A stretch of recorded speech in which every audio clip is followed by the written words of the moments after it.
Good evening. It is BRAP. All right, I'm not the count. What's up, everyone? It's Wednesday, middle of the week. We've made it halfway. We made it halfway through the week, and look, I don't know. I guess there's not a lot of gaming-related news per se. I mean, there are some things that we're going to discuss. Certain narratives that are going around. We will talk about the Call to the Lamb, which I haven't played yet, but I've seen quite a few people on the Twitters that I follow play the post screenshots. Hold on a sec here, guys. Sorry, I just need to adjust my mic volume. I've seen a couple people post like screenshots of gameplay and talk about their experiences. I've seen people sacrificing people, which is kind of interesting. People they know. So we'll talk about that. Also, going to talk a little bit of Fortnite. Fortnite's got a big update, and we're going to talk a little bit of PlayStation launcher on PC. Ooh, spicy. That has some people feeling a certain way. And then, of course, there is a narrative going around there that PlayStation is following Xbox. We'll get into that a little bit later, but want to give a big shout out to everyone in the live chat. What's up, everyone? You know what? Jeff B. Gabe, I have not played Roller Dome. I did see Persona and Mooch playing yesterday. Or I saw Mooch was actually posted some gameplay clips. I saw David Jaffe actually streaming it and Persona streaming yesterday. Gives me a little Jet Set Radio vibes, with the traversal and, kind of the skating around. Obviously, Jet Set didn't have guns, but you were using, spray paint canisters, things like that.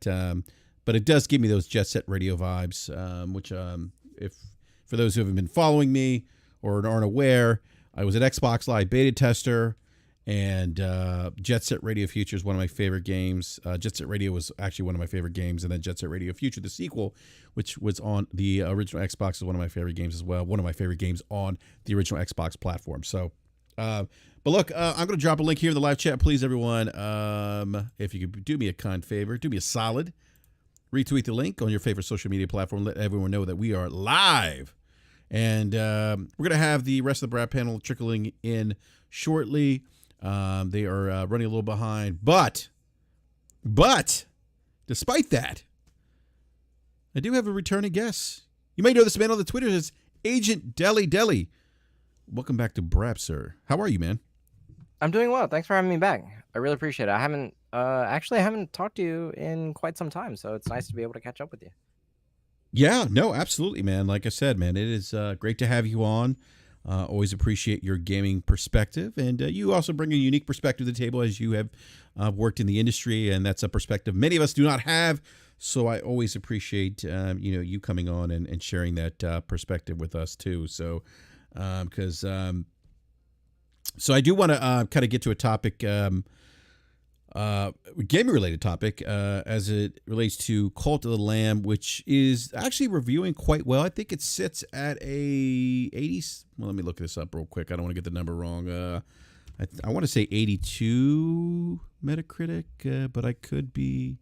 Give me a sec here. Let me just pull this up real quick. Cult of the Lamb. Let's see. Of course, I come in and you're talking about Metacritic scores. Well, as soon as I get here. I did that on purpose, Slow-Mo.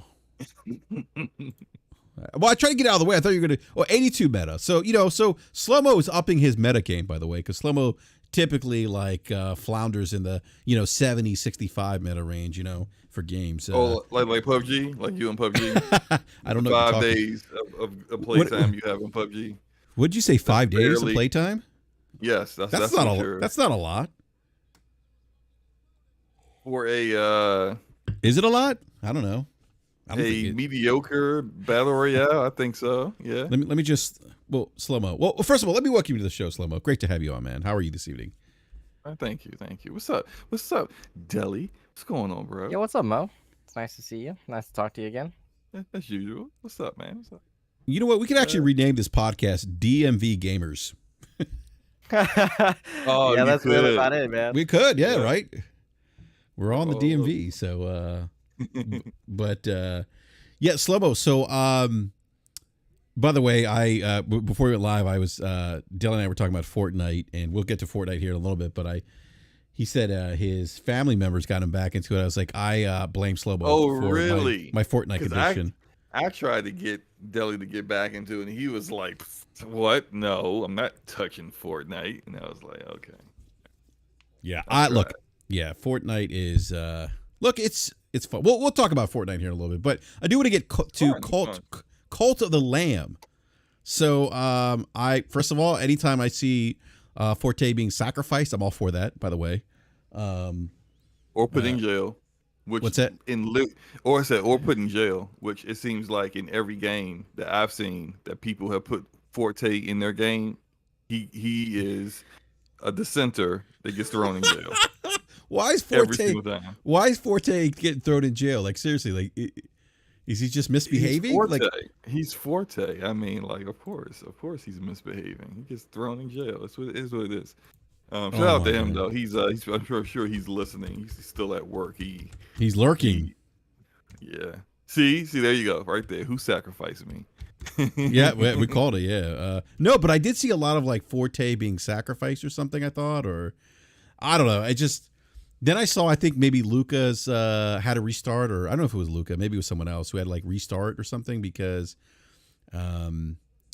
like their whole like cult got wiped out. Who was that? Was that Erica? So that kind of scared me because and not the entire cult, almost the entire cult. So apparently in one of her crusades, so like a run, because it's a roguelike.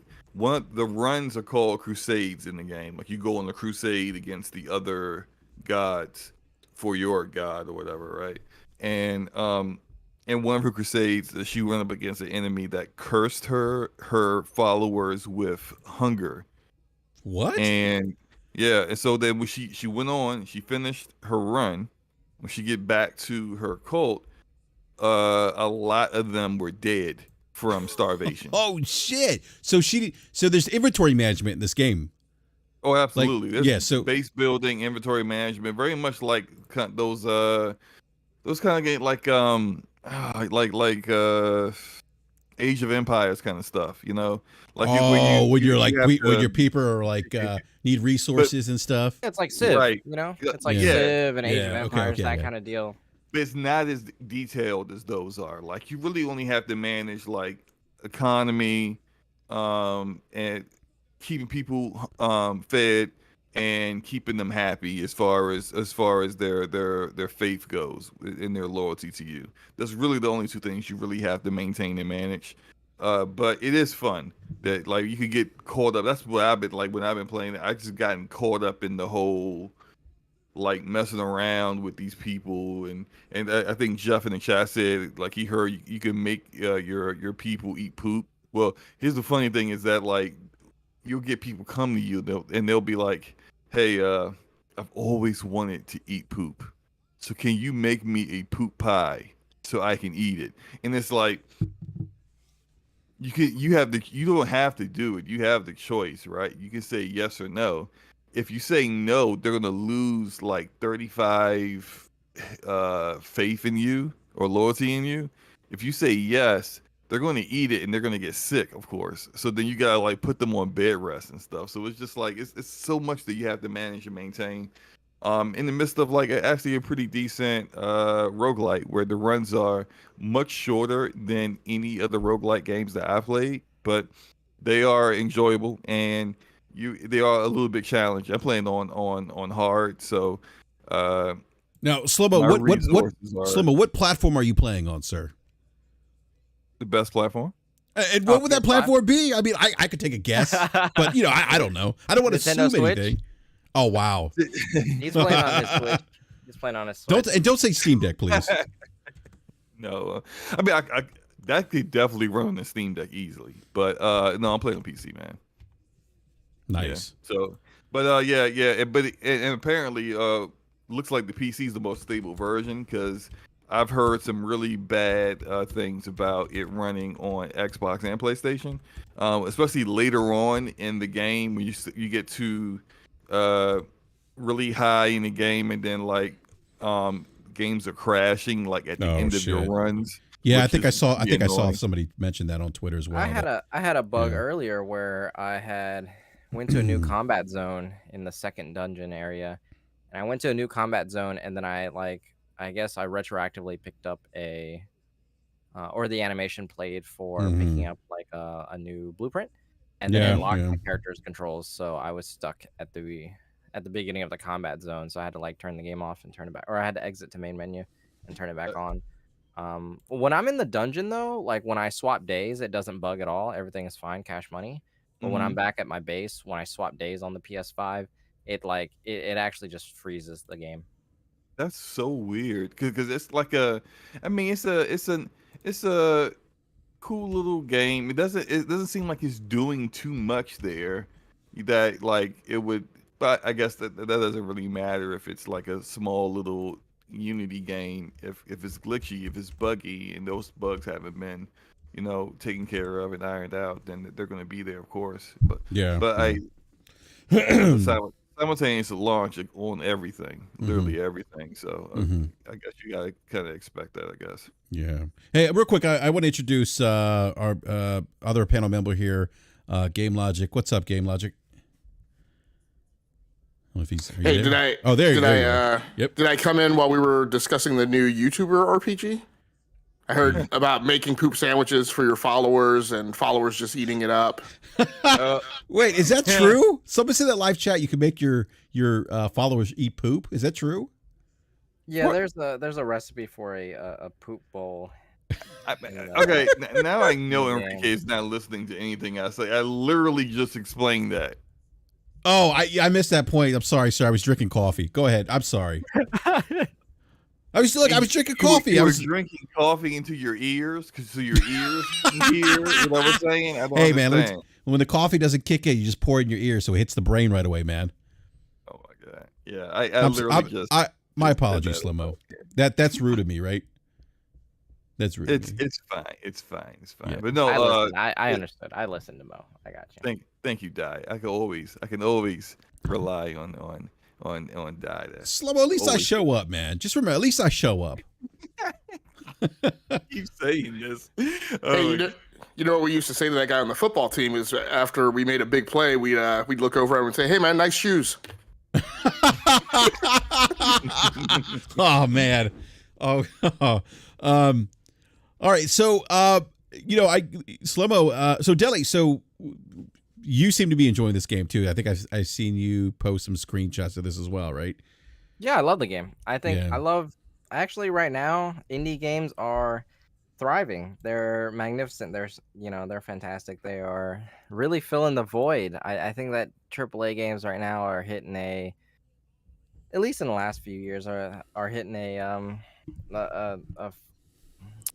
skill ceiling, I guess, a animation ceiling, an entertainment value ceiling, and it feels like to me, anyways, that my AAA experiences are not as memorable as they were from 2015 to 2019. So right now, this last 2 years, I'm like, I'm kind of looking for something new. So I'm excited for Rollerdrome. I'm gonna pick that up soon, and I was super excited for this game, and I've been excited for Stray and a bunch of other smaller experiences that keep my engagement level high throughout the entirety of the experience. So from like 4 to 6 hours. So I'd rather have something that keeps me entertained for 4 to 6 hours consistently, rather than something that keeps me entertained for 8 hours, and then it starts to lose or my interest starts to wane for like 1 or 2 hours, and then Mhm. it spikes back up again. I think that to me, if a game doesn't do that properly at the AAA level, then I just put it down. Speaking of that, I mean, I'm on the last act of Kana, Bridge of Spirits. I'm That was a good game. Quarry. I'm having That's a a good hard time game. Yeah, I putting need to that get back to game. it. Yeah, the Quarry, I'm having a hard time putting it back into my PlayStation, and Quarry is not man. Supermassive's best. It's not at all. You streamed that, right, Slomo? I think you did. I did. I yeah. streamed my whole first playthrough of it, and you could probably see me get as frustrated as this game went on with the stupidity of my characters, man. Well, I mean that kind of goes. Yeah, I mean, like I think I was watching a scene. There was like something going on, and the girl was like, "What? It's like she's like, oh no, what are we doing?" or something, and I'm like, "Run, just run! The shit's about to go bad." Like there's Like, you know what I mean? Like, I think there was like a monster making some weird noise, and the guy's like, "Yeah, let's go see what it is." It's like, no, Ron, just go. Just like, there's not even like, why are they doing this? I think you were saying that too, Slim. Like these people are like just idiots. Why are these my choices? Like, open this door, open that door. How about we just like don't go anywhere near where the monster is? Like, what are y'all doing? Why can't the choice be leave? Yeah, I think it's one of those cases with the Quarry where like the writing is kind of iffy, where they're just basically just trying to write characters into problematic situations that the player gets no, yeah. It's not even good camp. You know, I can respect camp, but like this is not even right. It's not even on the levels of like Friday the 13th or like, oh my God, really? Jason, this Deli, is like, if you're saying it's not on the level of Friday the 13th, that's a problem. It's like at least Friday the 13th is like, okay, this or Scream, like at least those you're are talking about like camp as far as like the story camp, of the movies, camp, right? But like this I is think like BRAP is thinking about Friday the 13th, the game, which is like evolved. No, I'm thinking about the movie. No, I'm thinking about the movie. The movie, okay. yeah. Like, yeah, when he's saying if you're saying that this game's not on par with Friday the 13th movie, that's bad. It's just weird. Like all like if it was aware of how ridiculous its characters and its premise was, maybe it is this aware. entire like whole summer camp thing, I would be, and they leaned into it, I would be a little bit more happy with this, and they were a little bit more playful towards it. But it's like they are genuinely trying to survive the night as if like it's some life or death situation, when it's this entire situation is just weird. Yeah, we got animals like early in the game. Mo knows we run into an animal, then for the rest of the game we don't see any more animals in the woods. Oh my God. It's like, and then they until dawn. They boil the quick time events into directional inputs for the analog stick. So like any amount of engagement that I had prior with Until Dawn is all gone now. Wow.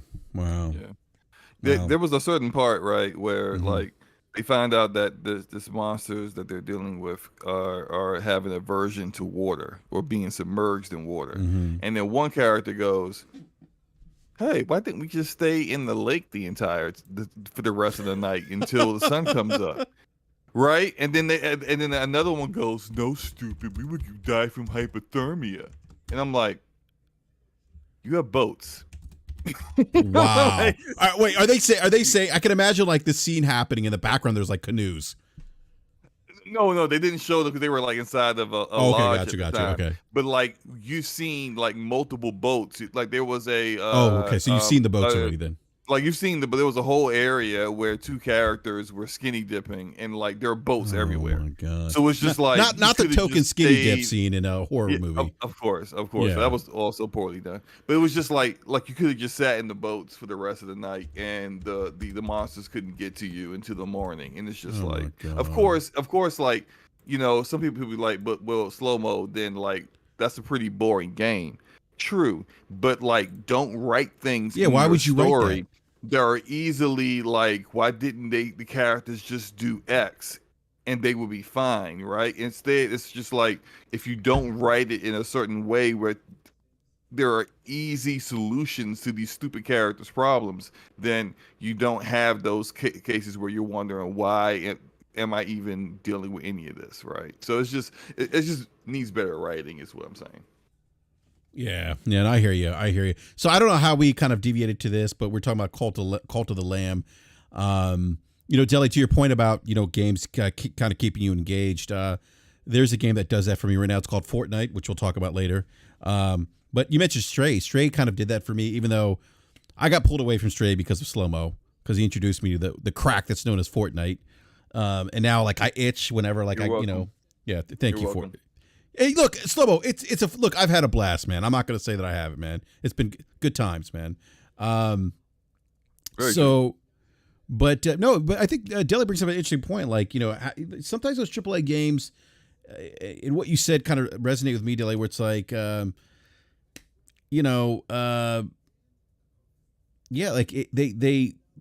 they don't keep my attention the way maybe at times the way that maybe these shorter, smaller experiences do. Like Stray, even if Stray is as simplistic as the idea of playing as a cat sounds, it actually was quite engaging for me. Like I'm going around trying to solve little puzzles. I'm the cat, it's like I was surprised by how much I actually liked it. So, and it kept me engaged throughout the game. Now, eventually I went away because Sloman introduced me to the crack, but no, I think that's a great point, Deli. Now, I this is Digital Devolver as the publisher, right? Devolver Digital. Or I'm sorry, Devolver. Why am I saying Digital Devolver? Devolver Digital. Thank you. Dyslexic today. Okay. It's that coffee in your ear, BRAP. Exactly. Yeah. No, it's Devolver Digital. I feel like Devolver Digital, when they release these kind of games, they just don't miss. I'm trying to think of some of the other games. Hold on a sec here. Let me pull I'm up the excited. list. I'm super excited for Skate Story that comes out at the beginning of the year. Devolver Digital is also publishing that one. It looks fantastic. The music looks great. Wait, which game? Which game again? Skate Story. It's the one where you're a demon made of glass and you have to like skateboard. Yeah. Through hell. Cool. Yeah. It looks super awesome. So they published Death's Door last year, Trek to Yomi this year, now Cult of the Lamb. I mean, I haven't played Trek to Yomi. I did play Death's Door. I need to finish that. Death's Door is actually pretty good. Trek to Yomi's really good. okay. It's a little. I felt the combat needed a little bit more depth to it, but it was. I like the aesthetic. The aesthetic was cool. So one of the things I'm curious to see really is, I really wonder if the indies are going to be remembered right at the end of the year, both by the media and by gamers. I mean, outside of like the little indie category or whatever it is on the VGAs, right? So we've had Sifu, Ali World, Neon White, Stray, Cult of the Lamb, and I just wonder, if in the rush to gush, right, about Gran Turismo and God of War Ragnarok when it comes out, Horizon Forbidden West, and I apologize that those are all PlayStation titles, but that's all that there's been this year. So I'm interested to kind of watch, right, the culture and just kind of see if these games are raised up at the end of the year, right, or if people just kind of casually forget about them, unfortunately. I mean, people are gonna forget about them, to be honest with you, because I think indie games don't shine from having mass recognition in the terms of like an Oscar or a Grammy or like in this term the VGAs or a DICE award, right? I think that indies, the spot that they have is having the ability to create money, to sustain a dream, and to have essentially a product that works, is viable, that makes sales, so that they can continue to do something exciting and cool the next time around. So the guys at Sifu did Absolver, and then they did Sifu, and then obviously Absolver made enough money. I mean, like, I wasn't hearing like as much buzz about Sifu as Absolver as I was hearing about Ragnarok, but they didn't need that. They needed just enough money and just enough practice and patience and fan base to be able to build up to something that like Sifu. And then we saw Sifu like over 1 million units sold within a month. I mean, look at Stray. I mean, they're selling over 500,000 units within the first weekend. Oh, wow. That's something that's unheard of for games, for small developers like this, only 5 years ago, only a decade ago. So yeah, I mean, I don't think that indies necessarily need to be remembered because there's so many games coming out every single day, right? But I think that indies need that support. Stray needs that support. Cult of the Lamb needs that support, so that when they do something cool and exciting the next time, that potentially maybe they will be remembered down the road. But it's always about playing with the mechanics and playing with the right algorithm and right mixture of fun and rewarding and entertainment in order to kind of push the boundaries. Because I think Cult of the Lamb is wildly successful in the idea that they introduce like actually way too many mechanics, but they make it, all of the mechanics are accessible. All the mechanics are boiled down, so you never really feel like you're juggling 8 or 9, 10 things. you're juggling a handful of things, and then you have the option to pick between two things, two new mechanics that are brought up, and then that's it. You're not there's like 50 mechanics in the game, but you're only per playthrough you're only subjected to around 25. And that's something that Cult of the Lamb learned from the rest of the industry, to boil things down to make it engaging and fun and interactive. And that's just something that's the AAA space isn't necessarily doing, because they need that engagement, they need that long-term engagement, because they need the awards, they need the Metacritic, they need the sales, because they're wholly relying on that to keep a job, and not necessarily wholly relying on that to push the boundaries of the industry. Mm-hmm. That's very true. Yeah, can let me just, I'm sorry, real quick, Logic. Let me grab this super chat real quick from the Ashton Luca with the $5 super chat. She says, "Goat of the Lamb." I know that's right. So thank you for that super chat, Luca. She thinks it's Goat of the Lamb, and to Slomo's point, I think that he made about this game, it may be.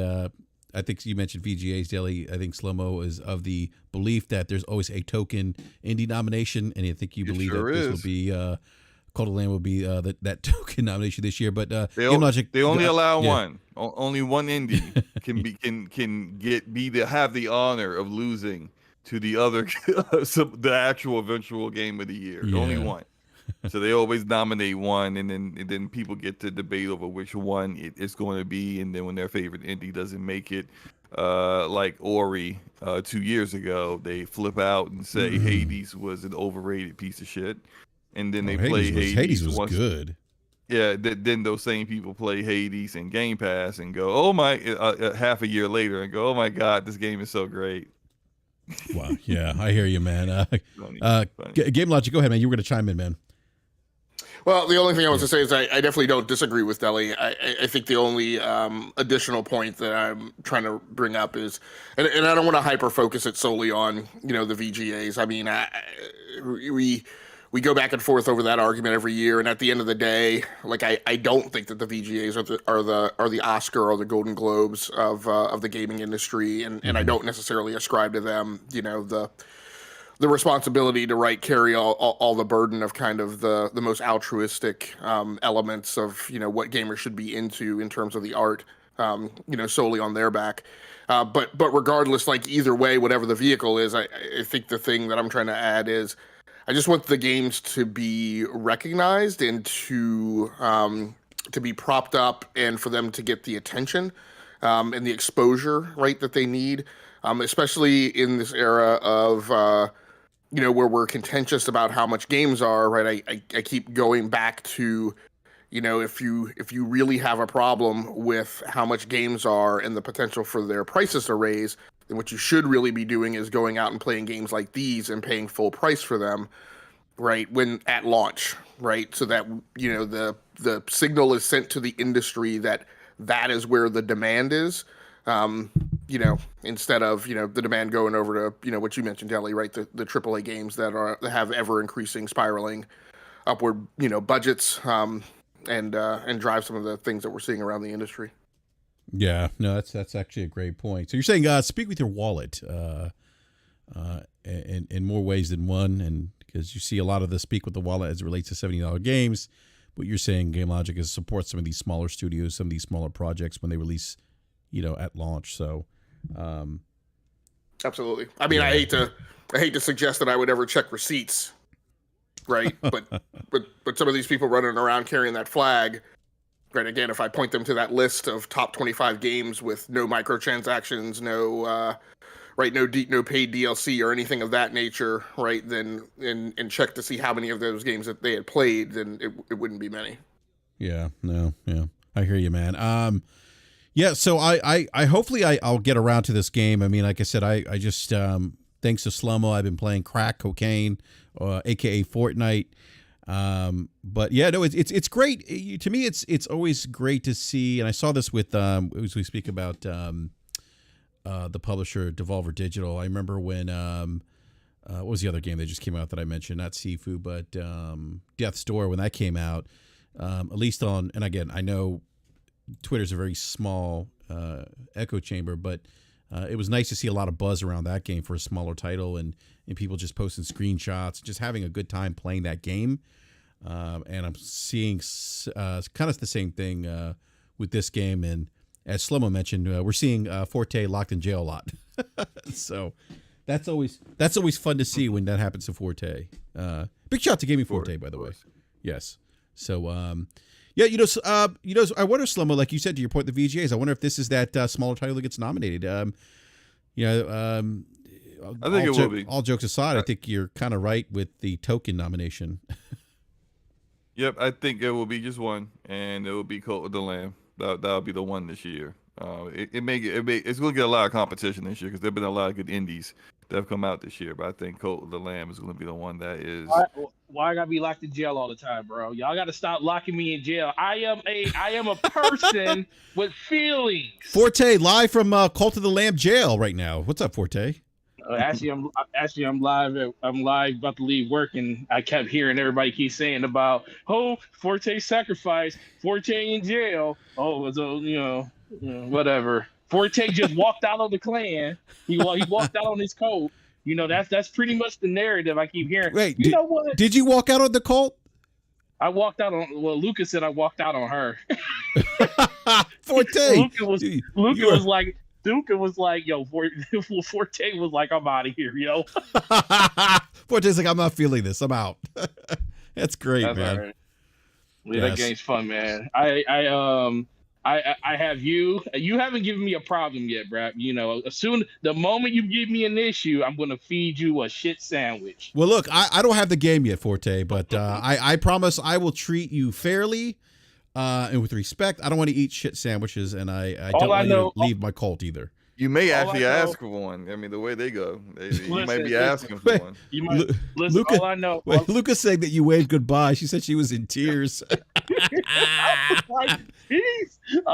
No, shout out. You know what? Shout out to that game. That game's so fun, man. I was playing Fortnite with Slow-Mo, and then next thing I know, I looked up. It's like, let me download Code of the Lamb. And then next thing you know, it was 4 hours later, 3:30 in the morning. I'm up here fighting with Slow-Mo because Slow-Mo's up here saying, is there any food for us to eat, sir? And I'm like, sure, I'll feed you. As I feed him, he goes and lays down on the hard floor because I ain't got no beds for them to lay in yet.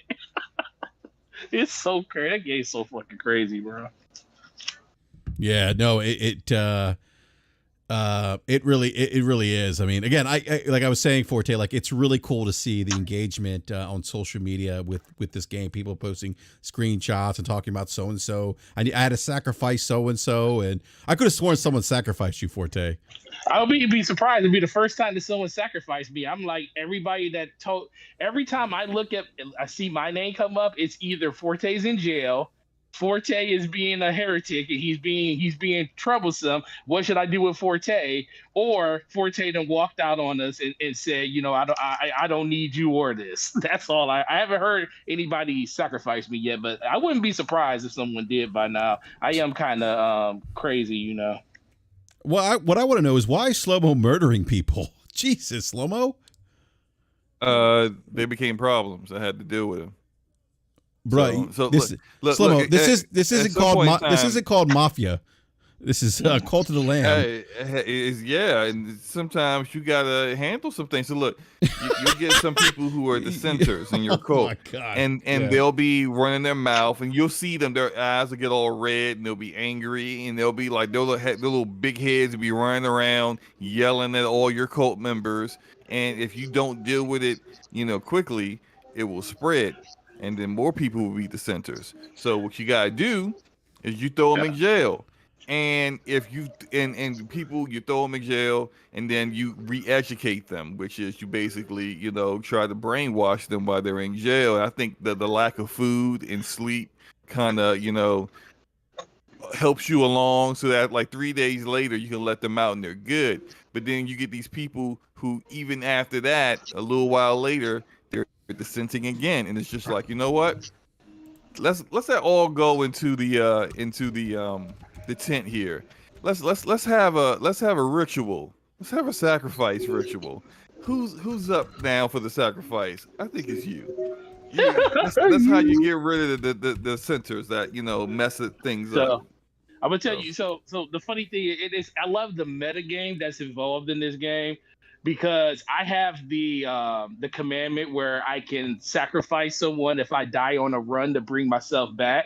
So I just purchased that one. So now I'm in a point now where I do what Slow-Mo's doing. Like, if you're a dissenter, I'm throwing you in jail. You only get 2 strikes in my code. There is no 3 strikes. If you are a dissenter, I'm going to send you to jail. If you start acting up after you get out of jail, then you show up on my sacrifice list. I won't sacrifice you unless you already went to jail one time. I have a morality in myself. But if you end up in jail and then you end up doing something stupid after that, then you will be on the list for being sacrificed if I die on a run. And there has been some really tough decisions that were made from people that were on that list. It's so fun, man. I love it.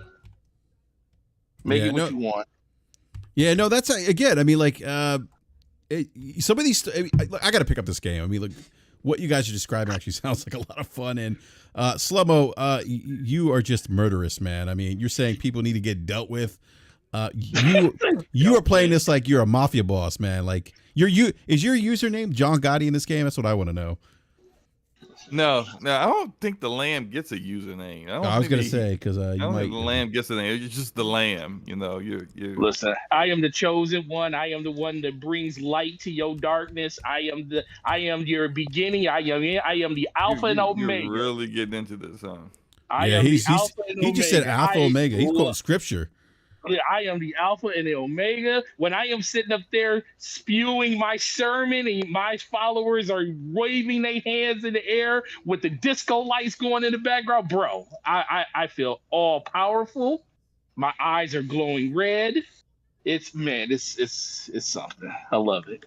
Yeah, no, that's awesome, man. Well, look, I do want to unless anyone else has anything else they want to say about Call to the Lamb.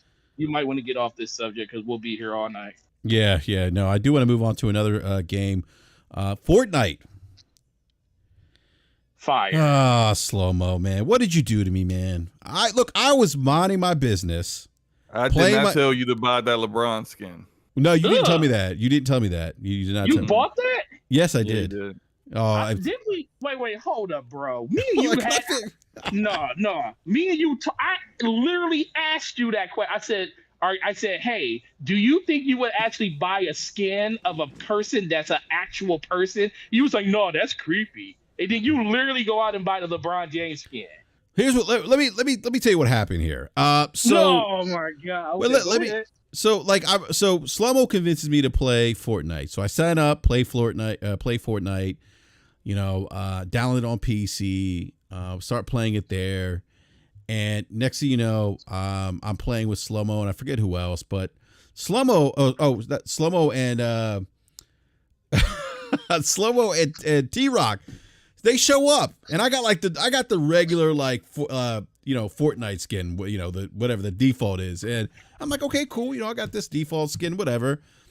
Well, Slow-Mo shows up there, and he's like cycling through like 80 different skins. He's got like...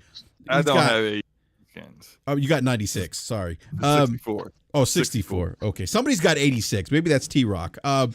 So, T-Rock got too much. Yeah, I think T-Rock's got more than you, Slow-Mo. He definitely does. So I see Obi-Wan Kenobi. I see Darth Vader. I see all these Marvel characters. Slow-Mo's got Chun-Li for Street Fighter, and I'm here. I am with this rinky-dink thing, and I'm like, I can't. And they're all doing the dances and stuff, and I got the basic dance. I'm on basic plan right now in Fortnite playing, and I see all these guys. They're dancing. They got these cool, Fortnite skins, based on different comic books, pop culture references, whatever, And I'm thinking, like, wait a minute. The FOMO starts kicking. I'm like, man, I can't show up like this. I'm like the ashy. I feel like the ashy Spartan in Halo right now. Oh my god. Yeah. So I think LeBron was the first skin that I could buy. And I got the LeBron skin. Oh my god. You could have waited just 24 hours, and that skin will be a different skin. I know, man. And I think Slow-Mo was like, Enrique, did you really buy LeBron? And I'm like, yes. Listen, I have a hard fast rule. I am not buying skins of people of their real selves. I'm not doing it. That's weird. Why is that weird? I'm not gonna buy. Why is that weird? It's weird because Why? it's like okay. So Denzel Washington is my favorite character. He's my favorite actor. If they put a Denzel like an actual like it was like a skin of Denzel Washington and it said Denzel Washington, I'm not buying Denzel that. who? Now, Denzel Washington. I'm not going to buy that skin. But if they put Denzel Washington with his trench coat on, are you saying Washington or Washington? Washington, whatever. I'm also on a earpod, so it's probably messed up too. But I'm not buying. I'm not watching. I'm not buying. Washington. I'm sorry. Yo, Stone's out here like who? Yeah, who? Yeah, but I'm not buying. Denzel Washington. Yeah, Jay-Z Washington. Yeah, Benzino? Washington. Benzino. Yeah, you watch it. Gonna keep butchering it until it turns into somebody else. Yes, but we're not buying skins of real people out here. Enrique. Hey, I'd look, man, buy a Forte skin. I would buy a Forte skin. But guess what? You wouldn't buy a Shannon Thomas skin. Yes, I would. No, I wouldn't. I would buy the Shannon Thomas GameSpot skin. Or GameStop skin. Well, yeah. I'm actually pretty interested in who this Washington's person is, and I would get their skin. He's a really good person. He's a voice actor, man. He is a voice actor. He's like the opposite. He's like the voice actor version of Washington. Hey, if they, he knows how he slows down to make sure he pronounces it right. Look, if there was a Denzel Training Day skin, I would buy it. Can you imagine a Denzel Training Day skin? No, that's different. No, that's different because Why is that different? That would be his trade. It would probably say his actual name in Training Day, just like the Keanu Reeves one says John Wick. It doesn't say Keanu Reeves. Still a person though. No. So you wouldn't buy a Keanu Reeves skin, but you would buy a John Wick skin. So he has to have the glasses, the hair, but he's still a person. Clothes. No, it is a persona of another person. It's not him. Oh my goodness. That boy is just Keanu Reeves wearing a suit with some 1911s. Quit playing with me. Okay, I don't care. I'm not. Billy. Listen, you won't catch a skin in my library of a person that is an actual person. It has to be a fictitious of that person. It can't be him. I will buy a Lara Croft skin because it's Lara Croft. She's a fictional character. I will buy other skins. I won't buy a skin of freaking LeBron James because he's just LeBron James. Can't do it. Oh, won't do it. And they're saying buy a Fortnite skin and sacrifice him. Facts. Yeah, that would probably be the reason you could do it if they have some cross. Well, look, anyhow, so I bought LeBron James, and then I moved on. I got Silver Surfer, and then I stopped playing with Silver Surfer because Cat Daddy Lurk's like, oh yeah, I can't you see his ass cheeks everywhere. And I'm like, okay, now you ruined it for me. So I started playing as Daredevil and who else? Who else do I have? Hey, how much money have you spent?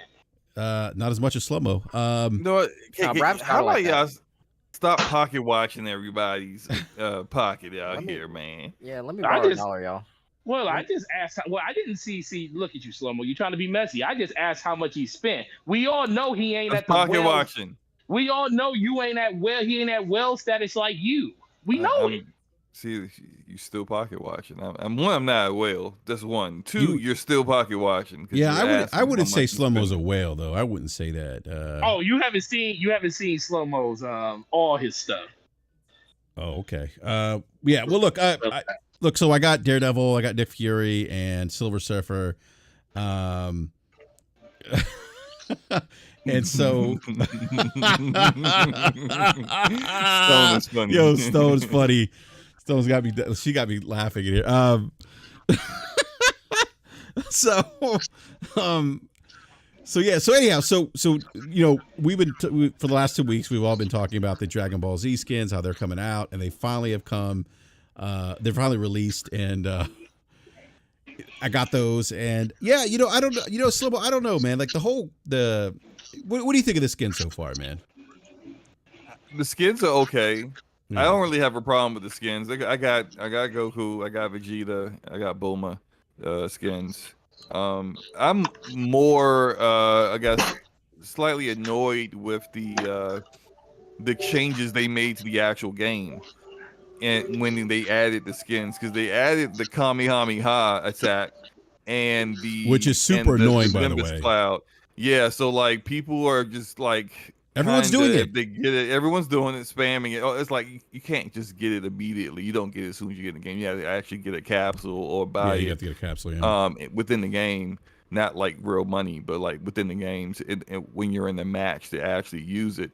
But it's the Nimbus Clouds allowing people to get out of hairy situations where normally they would have ended up get killed. Slow-mo, real quick. The Nimbus Cloud is so abused. Like, it's ridiculous. And you're right. It has changed a little bit of the dynamic of the game. But I'm sorry. Go ahead, man.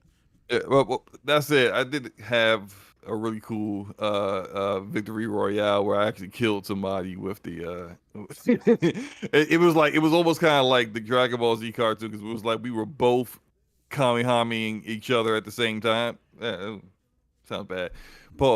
Definitely pause on that. Pause, yeah. But like we were both trying to do the same move at the same time. I got it off before he did. Ooh. Okay, pause again. I hit him with the attack before he hit me with the attack. I saw that. It was pretty badass, by the way. I mean, it's cool, Mo, if you want to get off by a video game. I mean, that's cool, yo. Hey, okay. Why I gotta be like that? No, but it was cool.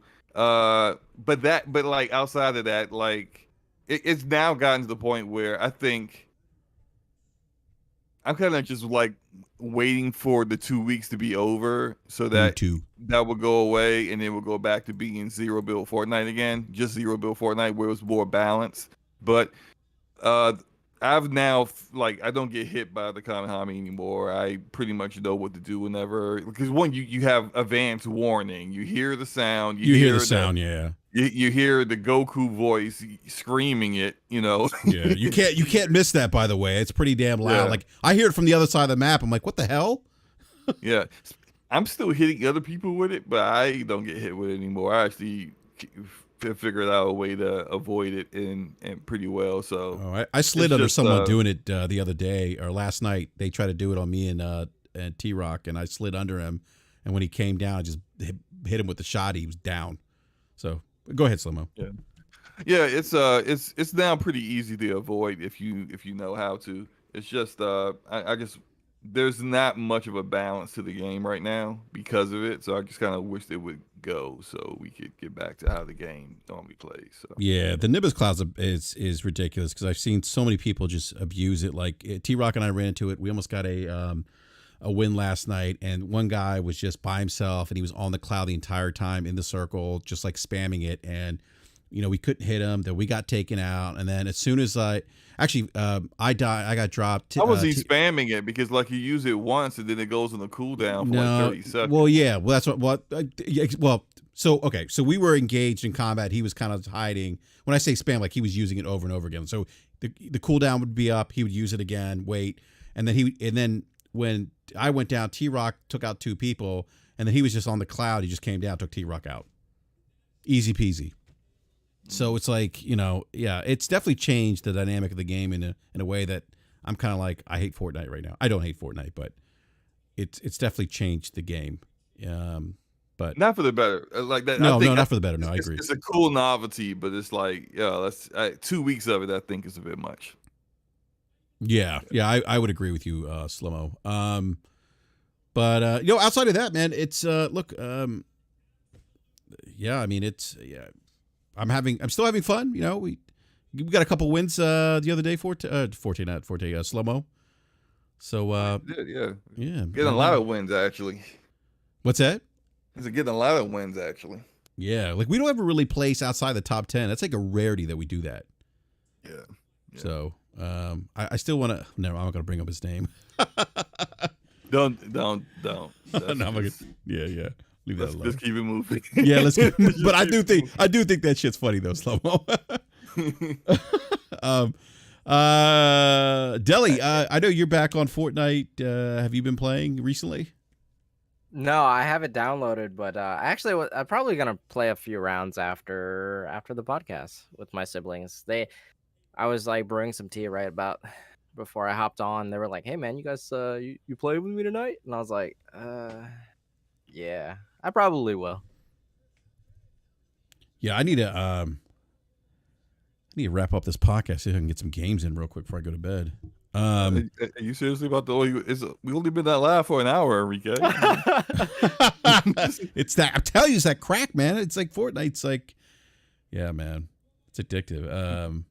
Anyhow, Logic, you're not playing. You played Fortnite a little bit, but I know battle royales aren't really your thing. But have you gone back since we played together a couple weeks ago, maybe 2 weeks ago?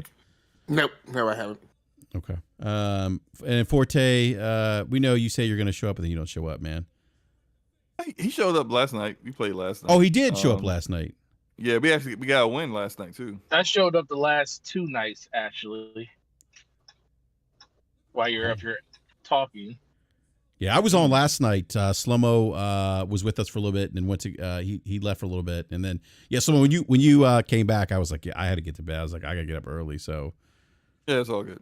Yeah, but I mean, look, Fortnite is printing money. They are, and Deli and I were talking about this. Like they are, I mean, we think of meta. I mean, this is it.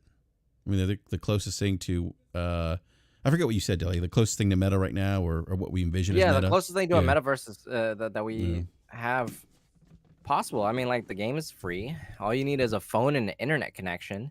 I mean, look at all the cool concerts that are happening. You know, like artists can have free concerts all the time, right? But you still have to get to the venue. You still have to buy the tickets. You have to show up, blah, blah, blah, this and that, right? But this is free anywhere in the world. I mean, it's tapping into markets that is, previously unheard of. And again, same thing. You can play on the Switch, PS4, PlayStation, Xbox, PC, and on the phone at the same time. Like that, that basically connects an entire household. That's why, you mentioned the concerts. Like T-Rock was explaining to me how that works. He's like, you basically log in, they take you to like this, like, he's like, it's like being at a festival. I'm like, that's interesting. Like I haven't experienced any of the festivals or concerts he's talking about, but no, you're right. I mean, like this is the closest thing or as relates to, what we think of the metaverse. So Epic is, they're sitting on a gold mine. I think I was looking at their revenues or something back. I haven't looked more recently, but I was looking at some numbers like 2019, and I think it was like $9 billion in revenue or something like that, something crazy. So, they're making a lot of money for sure. So it's also like the template of the live service game that every publisher and platform holder would love to emulate, because it has captured the casual audience and the pop culture audience so well that like they literally can do anything. And there's getting Dragon Ball Z characters in there. It's just like the other games wish they could, like they could get a skin like that into their game. And that's just like for Epic and Fortnite. That's just like, we did that. Yeah.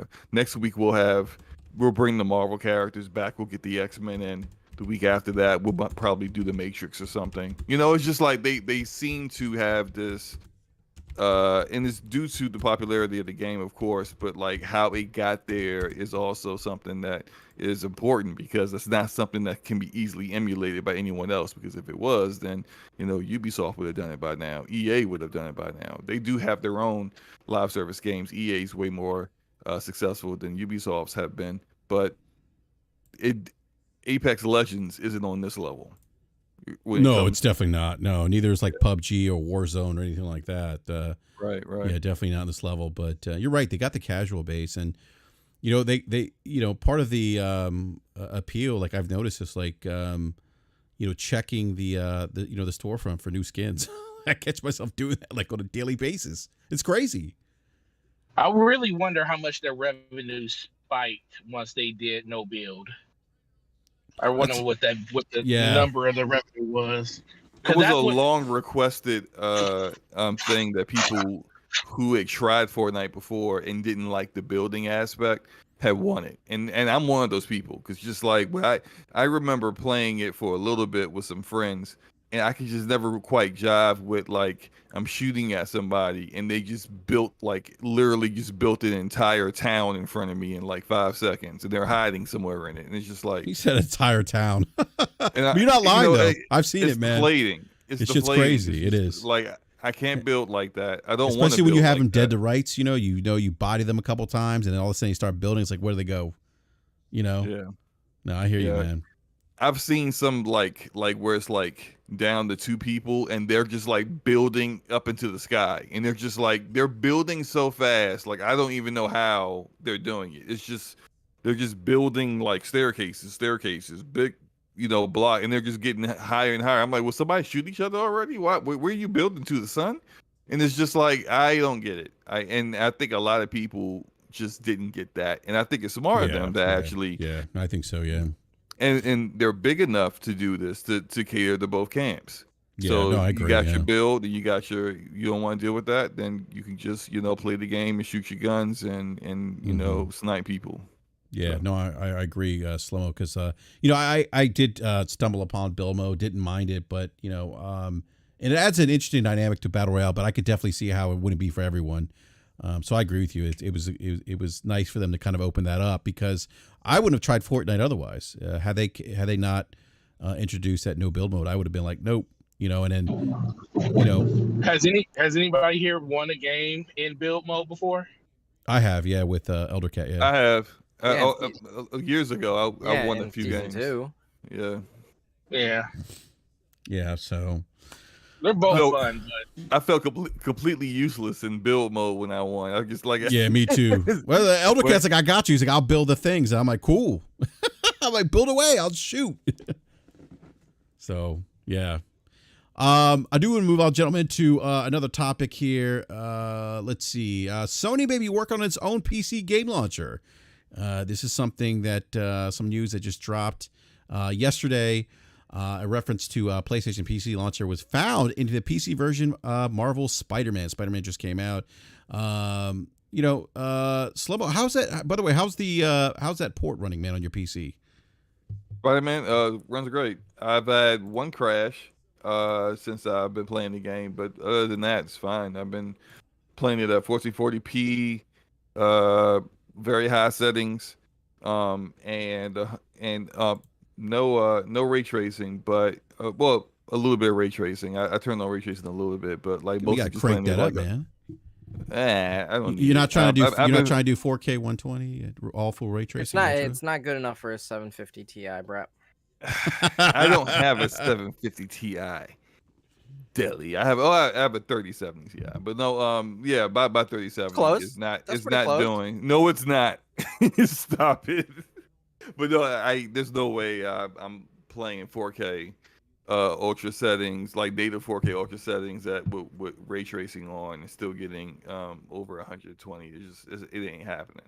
So I turn ray tracing off and I'm playing it. It's averaging anywhere between 120 to 130 frames a second. So it's So fun. Slow-mo, I'm having a good time with it. I heard that a PS5 is on par with the 3070. You heard wrong. It's on par with like a 2060.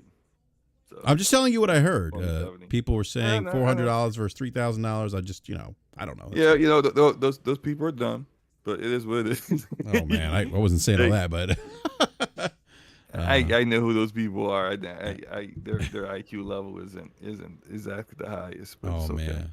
All right. All right. See you, Luca. Thank you for stopping by. Appreciate it. All right. So so back to the Sony work on it. Okay, so this was there was I just lost it here.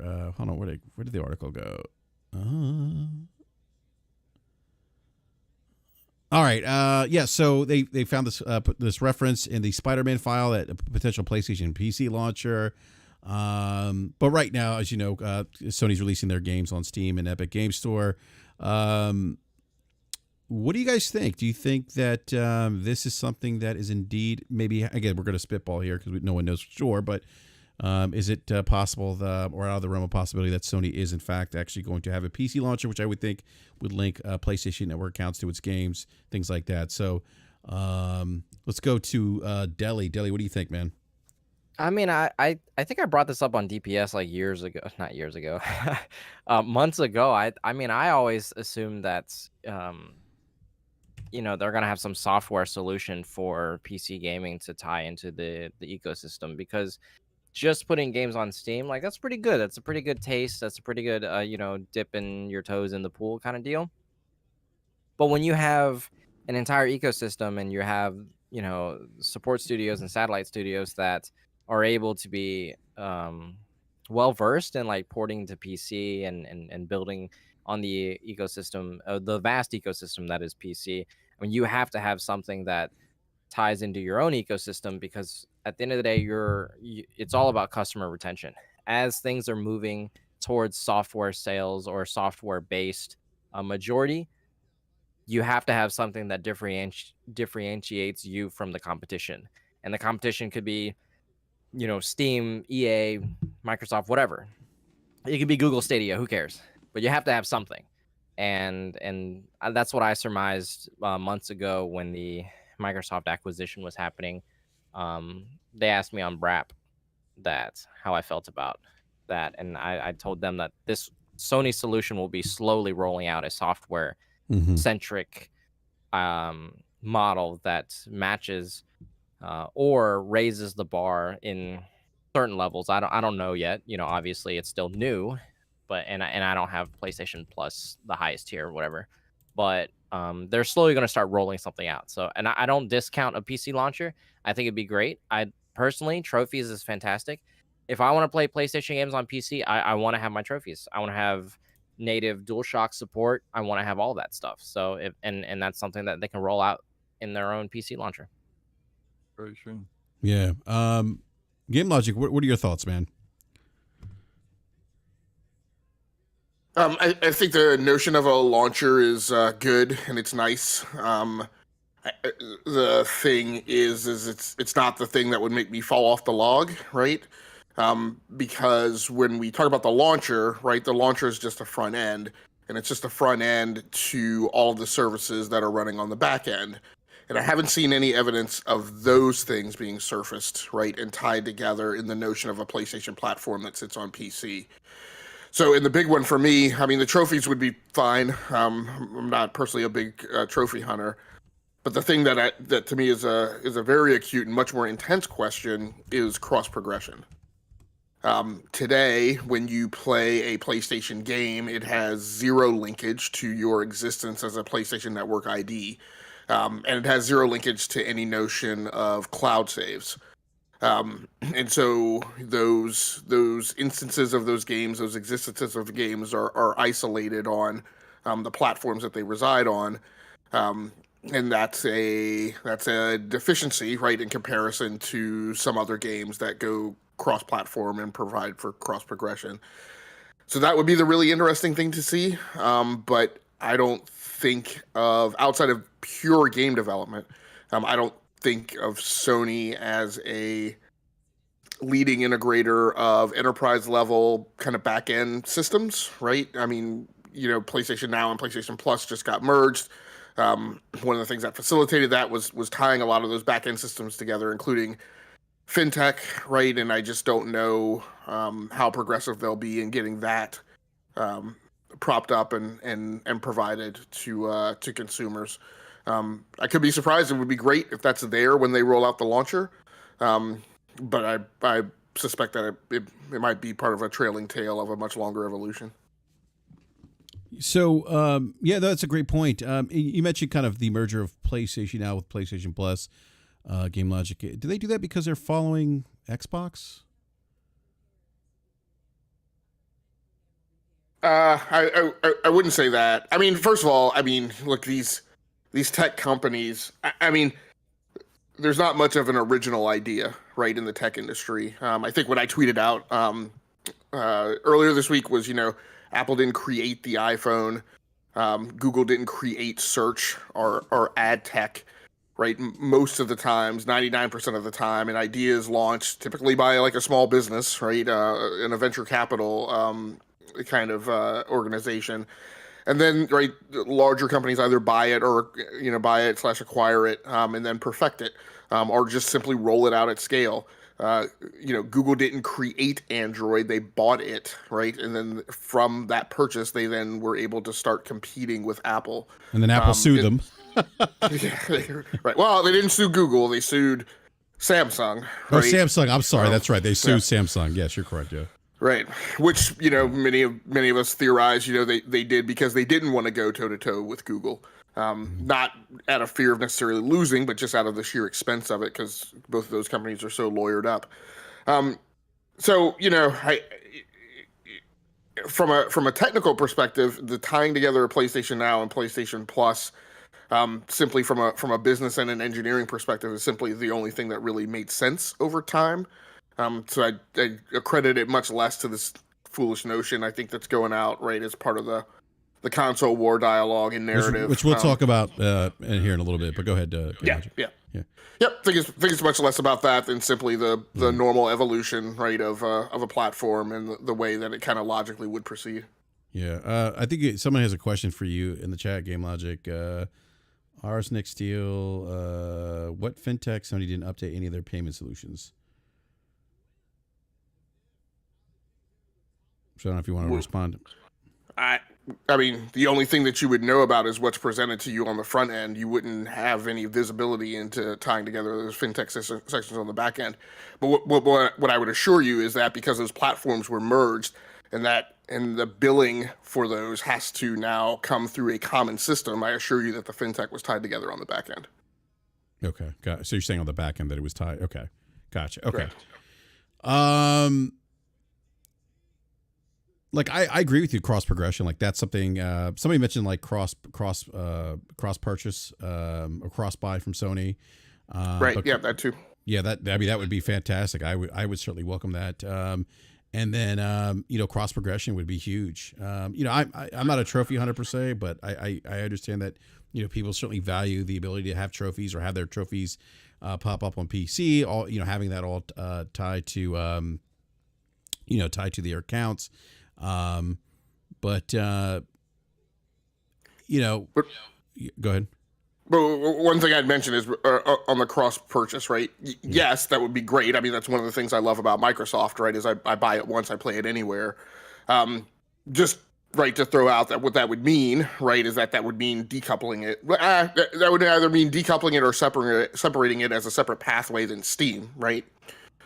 So it wouldn't be buy it on Steam and then you get it on PlayStation. You get it on PlayStation. Yeah, it'd have to be separated. And not to say it as a negative comment, right? But again, I just kind of associate Sony with the ethos of being the company that makes you pay for everything. So I feel like what I would expect, what I would be on standby for, is an expectation that if I wanted to play a game on PC, I need to buy a license for that, and versus a separate license for playing it on PlayStation. But I could be wrong.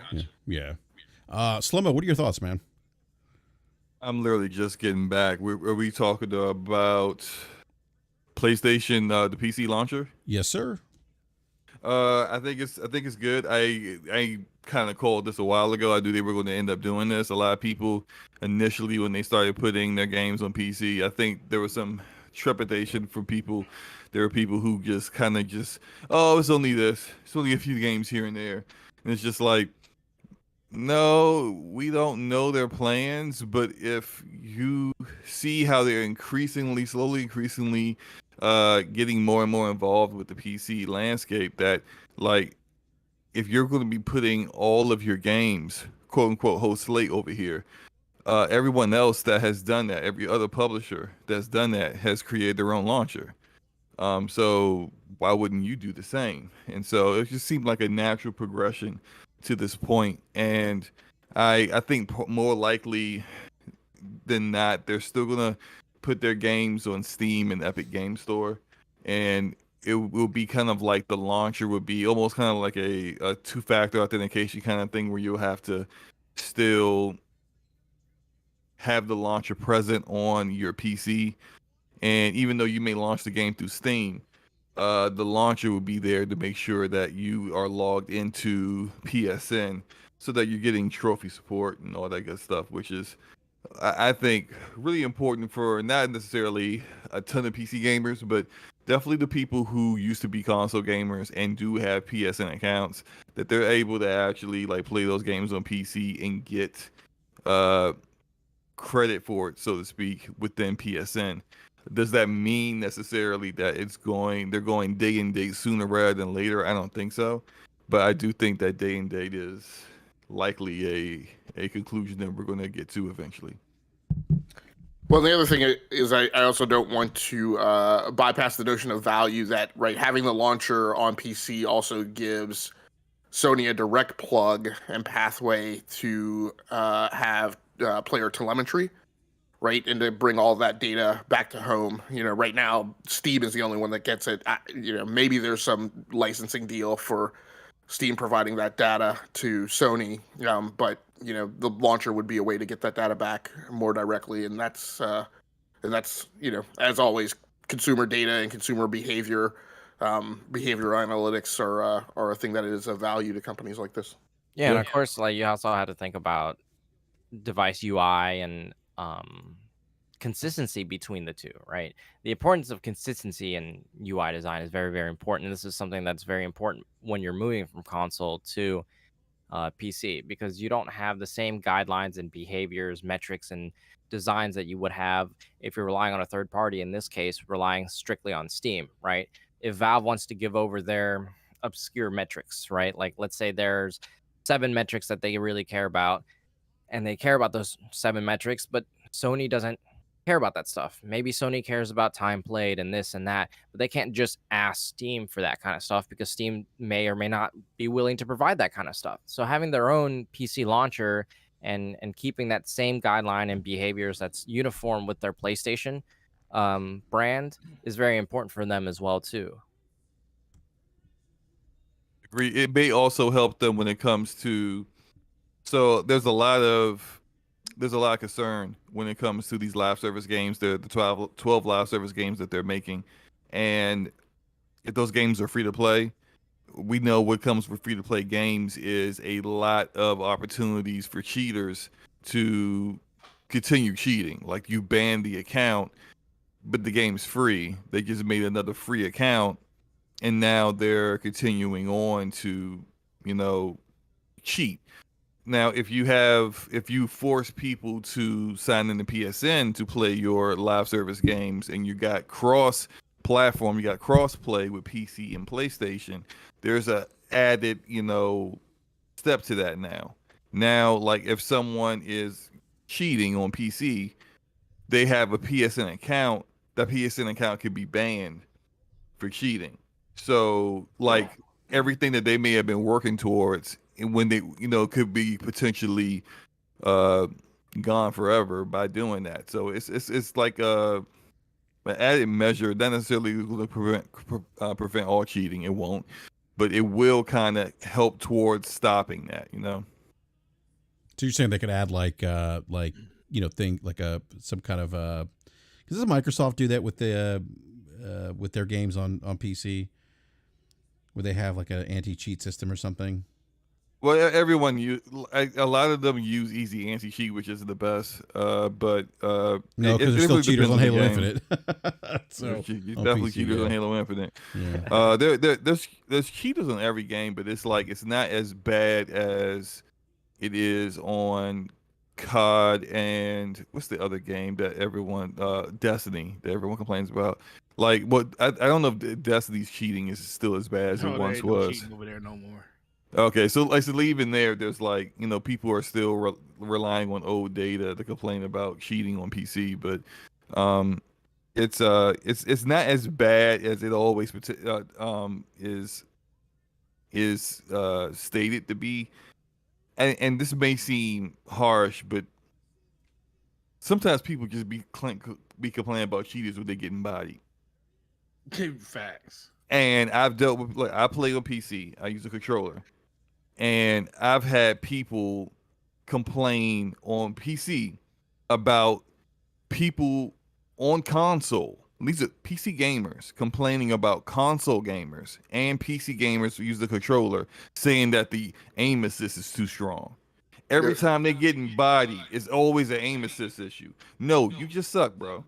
Oh, So wow. like it just No, man, that's you guys with that aim assist. no, but like see what I'm talking about? Like it's always look, you just got whooped. Just you guys just accept it. You just like, hey, you lost that match. Somebody got the better of you. It's not always like, man, it's that aim assist. Because look, this is the little argument that the console gamers have with PC, but mouse and keyboard. We can't be mouse and keyboard. I'd be bodying people on mouse and keyboard on a daily basis. Hold on, man. You mean to tell me you guys with controller playing Halo Infinite with like 60 and 70% accuracies per match are not getting a huge lift with aim assist? I'm not. The goal is to make it parity. That's the goal. Now, this idea that you're getting, well, first of all, if you already know the mouse, the mouse is more accurate than the controller, what are you complaining about if the aim assist is giving an assist to the person that has a less accurate device that they're using? With no recoil. I'm totally messing with you guys, man. I'm about to say, man. I'm about to say, like, I'm sitting here laughing because I was like, you gonna get slow mo going here in a second. He's about to get me going. But the trolling that Logic just did, that's the argument that people put forth. Like the PC guys put forth about why they don't want. I see it all the time. Every game I play, every multiplayer game I play that's cross-platform, go on Twitter and look at the official account of some of these games. Look at the comments. It's always at least 2 or 3 guys. Get rid of that crossplay. Get rid of that aim assist. Yeah. Every single time, and it's a mouse and keyboard player. And I'm just letting you guys know, get better at playing the game, man. I will always tell people that mouse and keyboard will always beat the best controller player all the time. The best. You have at the very top, at the highest, the top end, a controller cannot beat a mouse. But there's so many people that have this allure of playing with a mouse and keyboard on PC. That's why people like me and Slow-Mo can play with a controller and do really well, because a lot of people aren't that Apex type gamer when it comes to playing with a mouse and keyboard. So so it's like the gap is not as big as you think, because there's so many people using it. But let's not get it twisted, man. PC, that input is ridiculous if you know how to use it.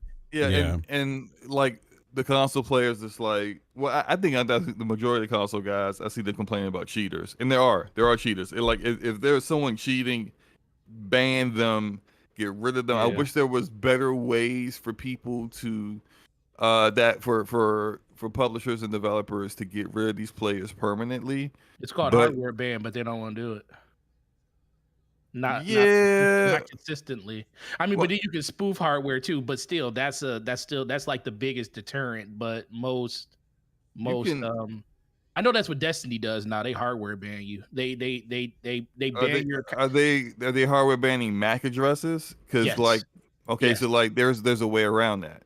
Oh yeah, there's ways to spoof around anything, but then you also see that they have a lawsuit out right now for $7.2 million for somebody that literally went against their anti-cheat 29 different times because they made 29 different accounts, and they're suing that person right now. Wow, I was a content creator, right? Yes. Yeah, so like that's where you get into like it's almost like a different conversation a little bit, because it's like there are content creators out here who have made an entire career off of being good at at multiplayer of a certain game, but they've been cheating this entire time. And you see not a lot of these streamers, but you can go on YouTube and find like compilations of streamer on Twitch gets exposed or exposes himself accidentally of being a cheater, and they got the software up. They just happen to accidentally switch to the wrong screen and show that the software they were using, the cheat software they were using, is running. They had it running in the background by accident. Yep. Right. Yeah, I've seen that so many daggone times.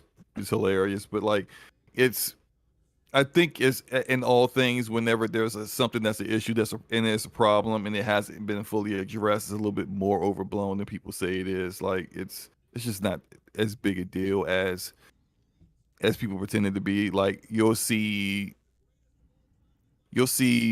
for a report say X number of players were banned from this game for cheating, or for using cheat software or being considered a cheater, and then they don't ever talk about the false positives, the people who weren't cheating. Oh yeah, it's a lot of those. Right. There's those. They don't talk about that, like how many of those people who got banned for cheating actually went through the effort of starting a whole new account to play this free game and went back into it and are still cheating.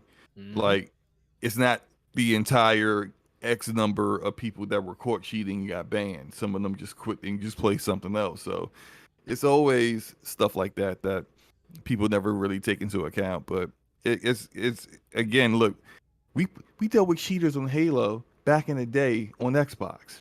Sure did. People shooting through walls. I was just about to say that, Slow-Mo. I was just about to say that. Console. Yep. Shooting through walls, man. Yep. It's not like this is new.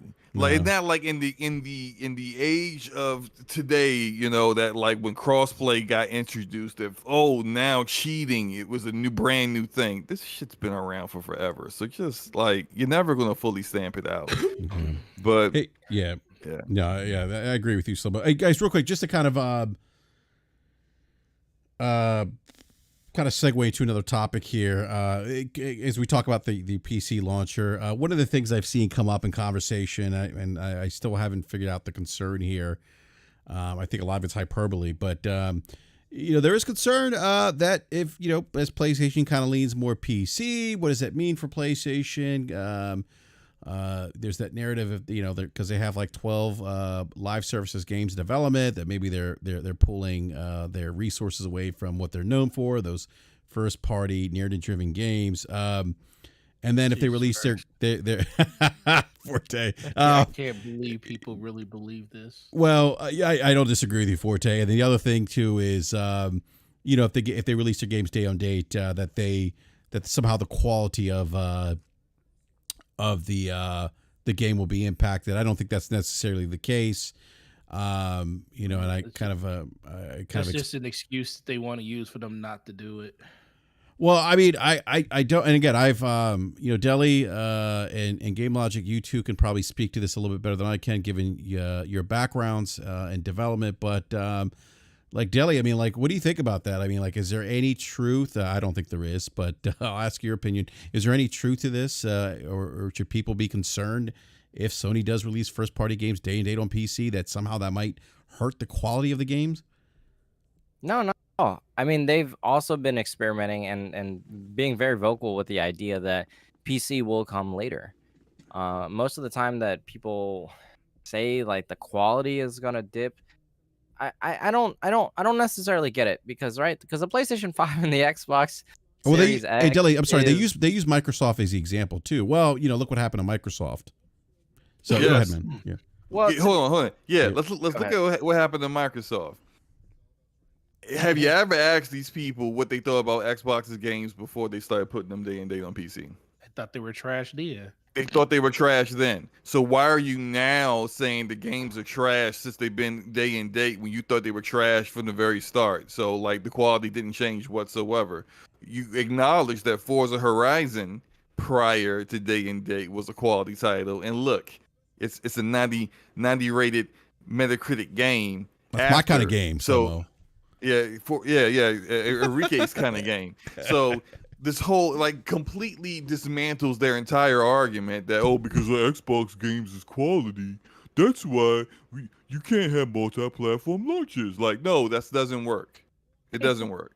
It just does. I'm sorry. Go ahead, Deli. Well, I'm just saying that, like, it's odd to think that the community or just a certain amount of people would think that PC is going to diminish quality when PlayStation and Xbox's hardware specs are that of a fancy 2070. So having a basically a middle of the road hardware spec is not necessarily going to hinder or damage anything at all. If anything at all, it would be better to have a PC port, because not only do you have more bugs and more people access your game, you're able to have longer development times. You're able to have, things that come out later on. You're able to compromise less on your vision because you're able to have, a wider range of hardware. You're able to have more metrics. You're able to have better play testing. You're able to have things that are exclusive to the console that maybe could push the gaming industry forward on the PC front as well too. And I always say this, and I'm a wholeheartedly believe this with all of my soul. The gaming industry is not pushed by the PC. That is not something that happens. The gaming industry is wholeheartedly pushed by the console manufacturers. So having console games being put on PC is a good thing for gaming. It is a great thing for gaming. Look at ray tracing. Ray tracing was not hard. It was barely in effect for the majority of games that are exclusive to PC. And so console games were like, hey, we're going to have ray tracing. Hey, we're going to push this new technology. Hey, we're going to harness this. And, and AMD came out with the software, version of ray tracing. Like, that's something that's great for games. And that's all born from console technology. So any narrative that says that console technology or is games are going to deteriorate because they're put on PC for some backwards ass, reason, some weird conjecture, some super weird narrative. Like, no, cut it out. It's not real. Putting games on PC is great for the industry. Yeah. I think part of it too is that, people quote a developer who was on record saying, developing for multiple platforms is challenging. And, again, I'm paraphrasing, but can, cause, compromises to be made. And so that's part of the concern that, in terms of design, like if you have to design for multiple platforms, or maybe you have to take into account the lowest common denominator on PC, because PC have a variety of specs, which I've always countered. Hey, Sony can always say no. They can always set the minimum specs for their games on PC. They had with Spider-Man. They said, go ahead. No hard drives. Don't use a hard drive. They said, hey, look, everyone else is doing 60 gigs of RAM. If you want if you want to play it at everything maxed out, you're gonna need 32 gigs of RAM. And honestly, I don't even have everything maxed out. And when I check my MSI Afterburner when I'm playing the game, is using anywhere between 20 to 24 gigs of RAM. Wow. So, look, that's the difference between PC and consoles, is that you can set the bar of where the game is going to be anywhere you want. And of course people will be like, oh, but like you're missing out on sales. And look, if people want to buy the game, they'll do what they'll upgrade their hardware. Look, there are plenty of people out here running around with 6-year-old GPUs and still running around on dusty old hard drives, mechanical hard drives, instead of using the SSDs. SSD that'll be like infinitely faster, that only cost them $60. Tell them to stop being cheap and upgrade their shit. That's all they need to do. And then and you set the game for where you want it to be. We see it. Other studios do it.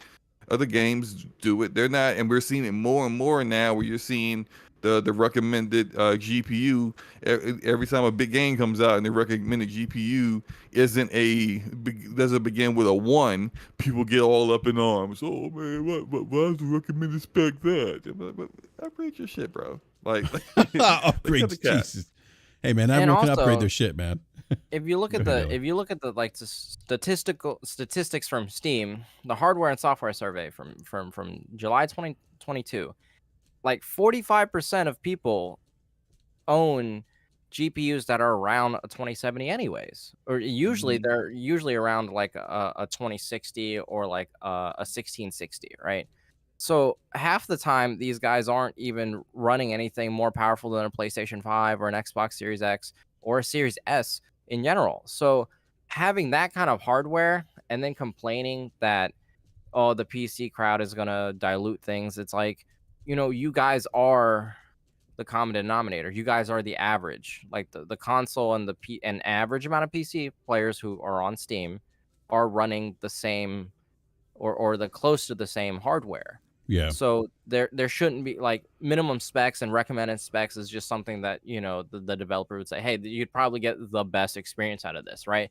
But like that is so not disingenuous, but like there's that surface level. because you can turn down shadows, you can turn down ray tracing, you can, you can go from 16, times anti-aliasing to 4 times or 2 times. You can, you can, lock the frame rate. You can do dynamic resolution scaling. Like you can do so much to a game that's not just using a preset. And just changing something as like shadows from high or ultra to medium will give you like 10 to 12 frames on average. And like something like that is just like a huge impact that a lot of people are like not taking into account. Like, it's the PC player's dilemma if they want to play at 720p, right? It's not the game developer's dilemma at all. But if That's a you're great going point. Yeah. if you're going to tweak those settings, you don't have to tweak every single setting. Like a lot of these console fanboys and just a lot of people in general are trying to come at the PC crowd and saying like, oh, you have to do this, you have to do that. Like, no, you could, change the preset down to medium and the game will look fine. It looks perfectly fine. You can play the game on all low and run it on a 750 and everything will be a-okay. And the game, the game looks different, but you still play the game. All the mechanics are there. Everything's still there.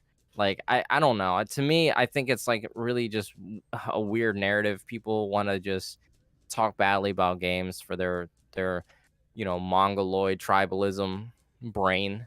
I think it's stupid.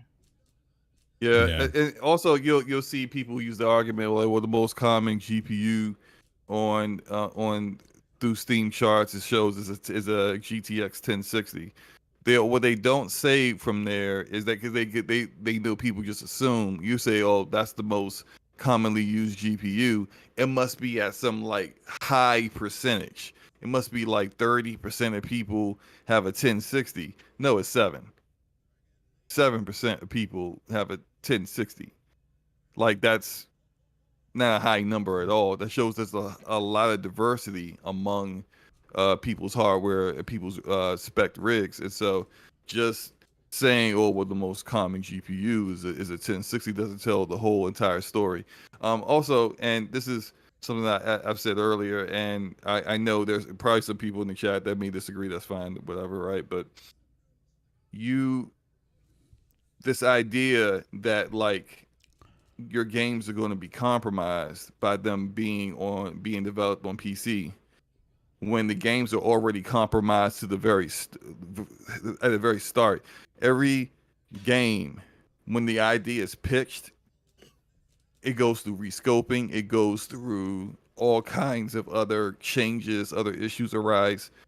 The final product when it launches is rarely what it was actually designed to be from the very start, the idea of it from the very start. So for people to be like, oh, well, if you add another platform into this, that's a compromise. But the game was going to be compromised anyway. So would you care? And you don't even know the inner details of what the game was supposed to be. So you're literally complaining about something that you didn't know what you would have had or not, and you don't even know what you're missing out on. It's like somebody getting a girl and they're like, oh man, I could marry her. She's cool and all, but I mean, there might be something better out there. Well, do you know that? I think I might wife her. Yeah, you're like, how about you be having like, what are you talking about? Like, if you can't define what it is that you missed out on, then what are you talking about? It's just like people complain about things. What it really comes down to is that here's their console war. They want to be able to say our games are only here, and they spent years, literal years, telling other people that your games are worse, knowing it was a fake argument to begin with, because your games are on PC, and now they got to deal with the same thing. Yeah, so they literally have painted themselves to this corner where they have to make an argument that doesn't make sense. Yeah, what's interesting? I'm looking at some of the live chat here. I saw you respond to HD Gamer. Counter-Strike says it's only going to hurt consoles. Say goodbye to coding to the metal because they companies got a program for bloat in mind to for these PC plebs. why would they stop coding to the metal? Like, I don't. You can have two teams, develop simultaneously. I don't understand that. Like, that doesn't. They can do it. I don't understand why. I don't know. That just doesn't. Game Logic, go ahead. Do you have any thoughts on this, man? I want to get your perspective too, as well. Yeah, man. How much time do we have? We got some time, man. Forte's here. We got some time. I got some coffee. Maybe a if you can make a consolidated version of it, but because I do want to get to one more topic. But go ahead. Yeah, I'll try. At a minimum, I'll try not to recover things that have already been covered. So first of all, I want to say I totally agree with what Slow-Mo was talking about the perception of scope and size, right, in terms of software development, right? People always do this, and they do this in a lot of different arguments where they talk about, the arguments you and I have seen this week, BRAP, that, well, you used to get the, in quotes, complete game, back 10 years ago.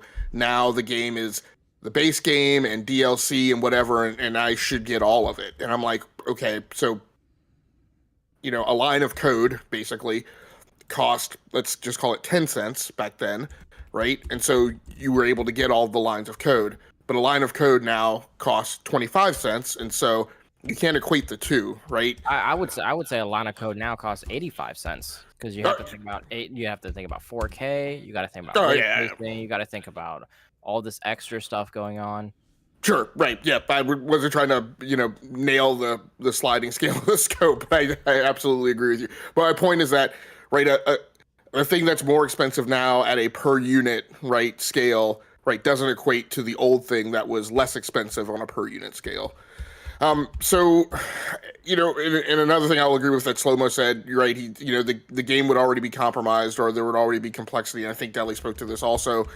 One thing that I pointed out today is, and I hear this, I guess, mostly from the PlayStation camp, who says, that complexity is going to be increased, so quality is going to be diluted. And just a reminder, right?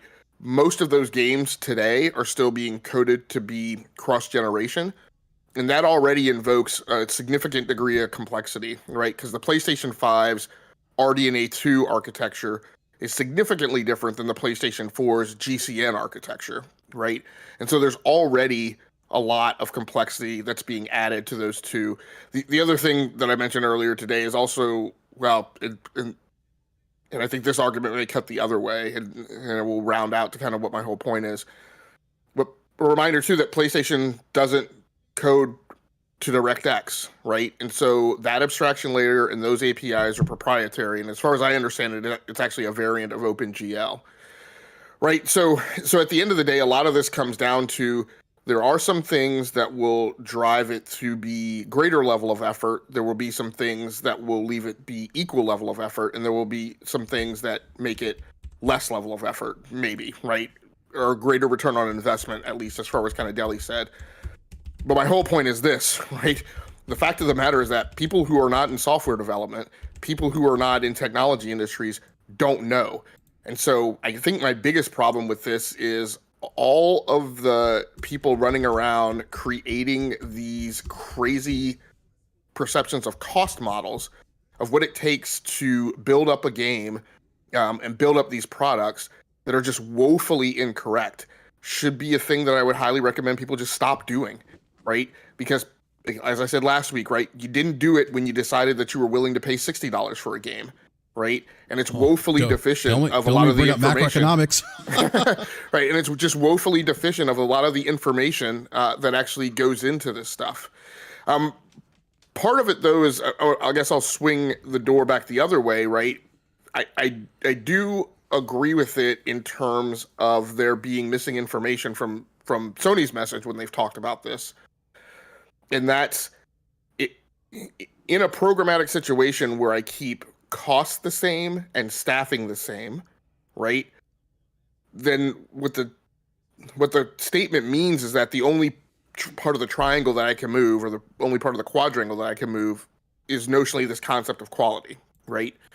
It may mean that I have, right, less time to test. This gets around to kind of what we've understood from Jim Ryan, which is him saying that he wants basically more releases per console generation, right, from his top tier studios in those AAA games. If that is your insistence, if that is the thing that you're trying to keep constant, then what they're saying makes sense, but it lacks context, right? Sony could make a choice to do something different programmatically. They could choose to not keep the schedule constraint as it is. They could choose not to have as many releases per console generation, right? But the math in that would probably have to equate to them projecting that they would recover all of that revenue by the deployment on PC, and I don't know that that's the case. At the end of the day, right, what this means is just that there's a ton of data that was crunched to arrive at this decision. It was bounced against what the company's strategic objectives are, and the company came down on a decision to not do that, at least for right now.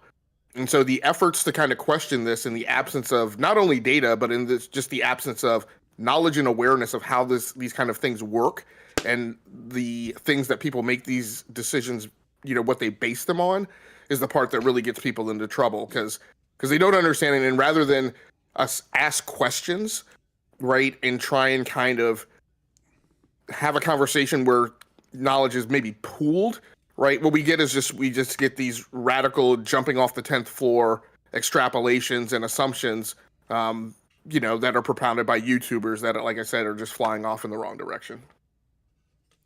Yeah, no, that's a great point. I mean, like I'm seeing some people say, you know, because of this,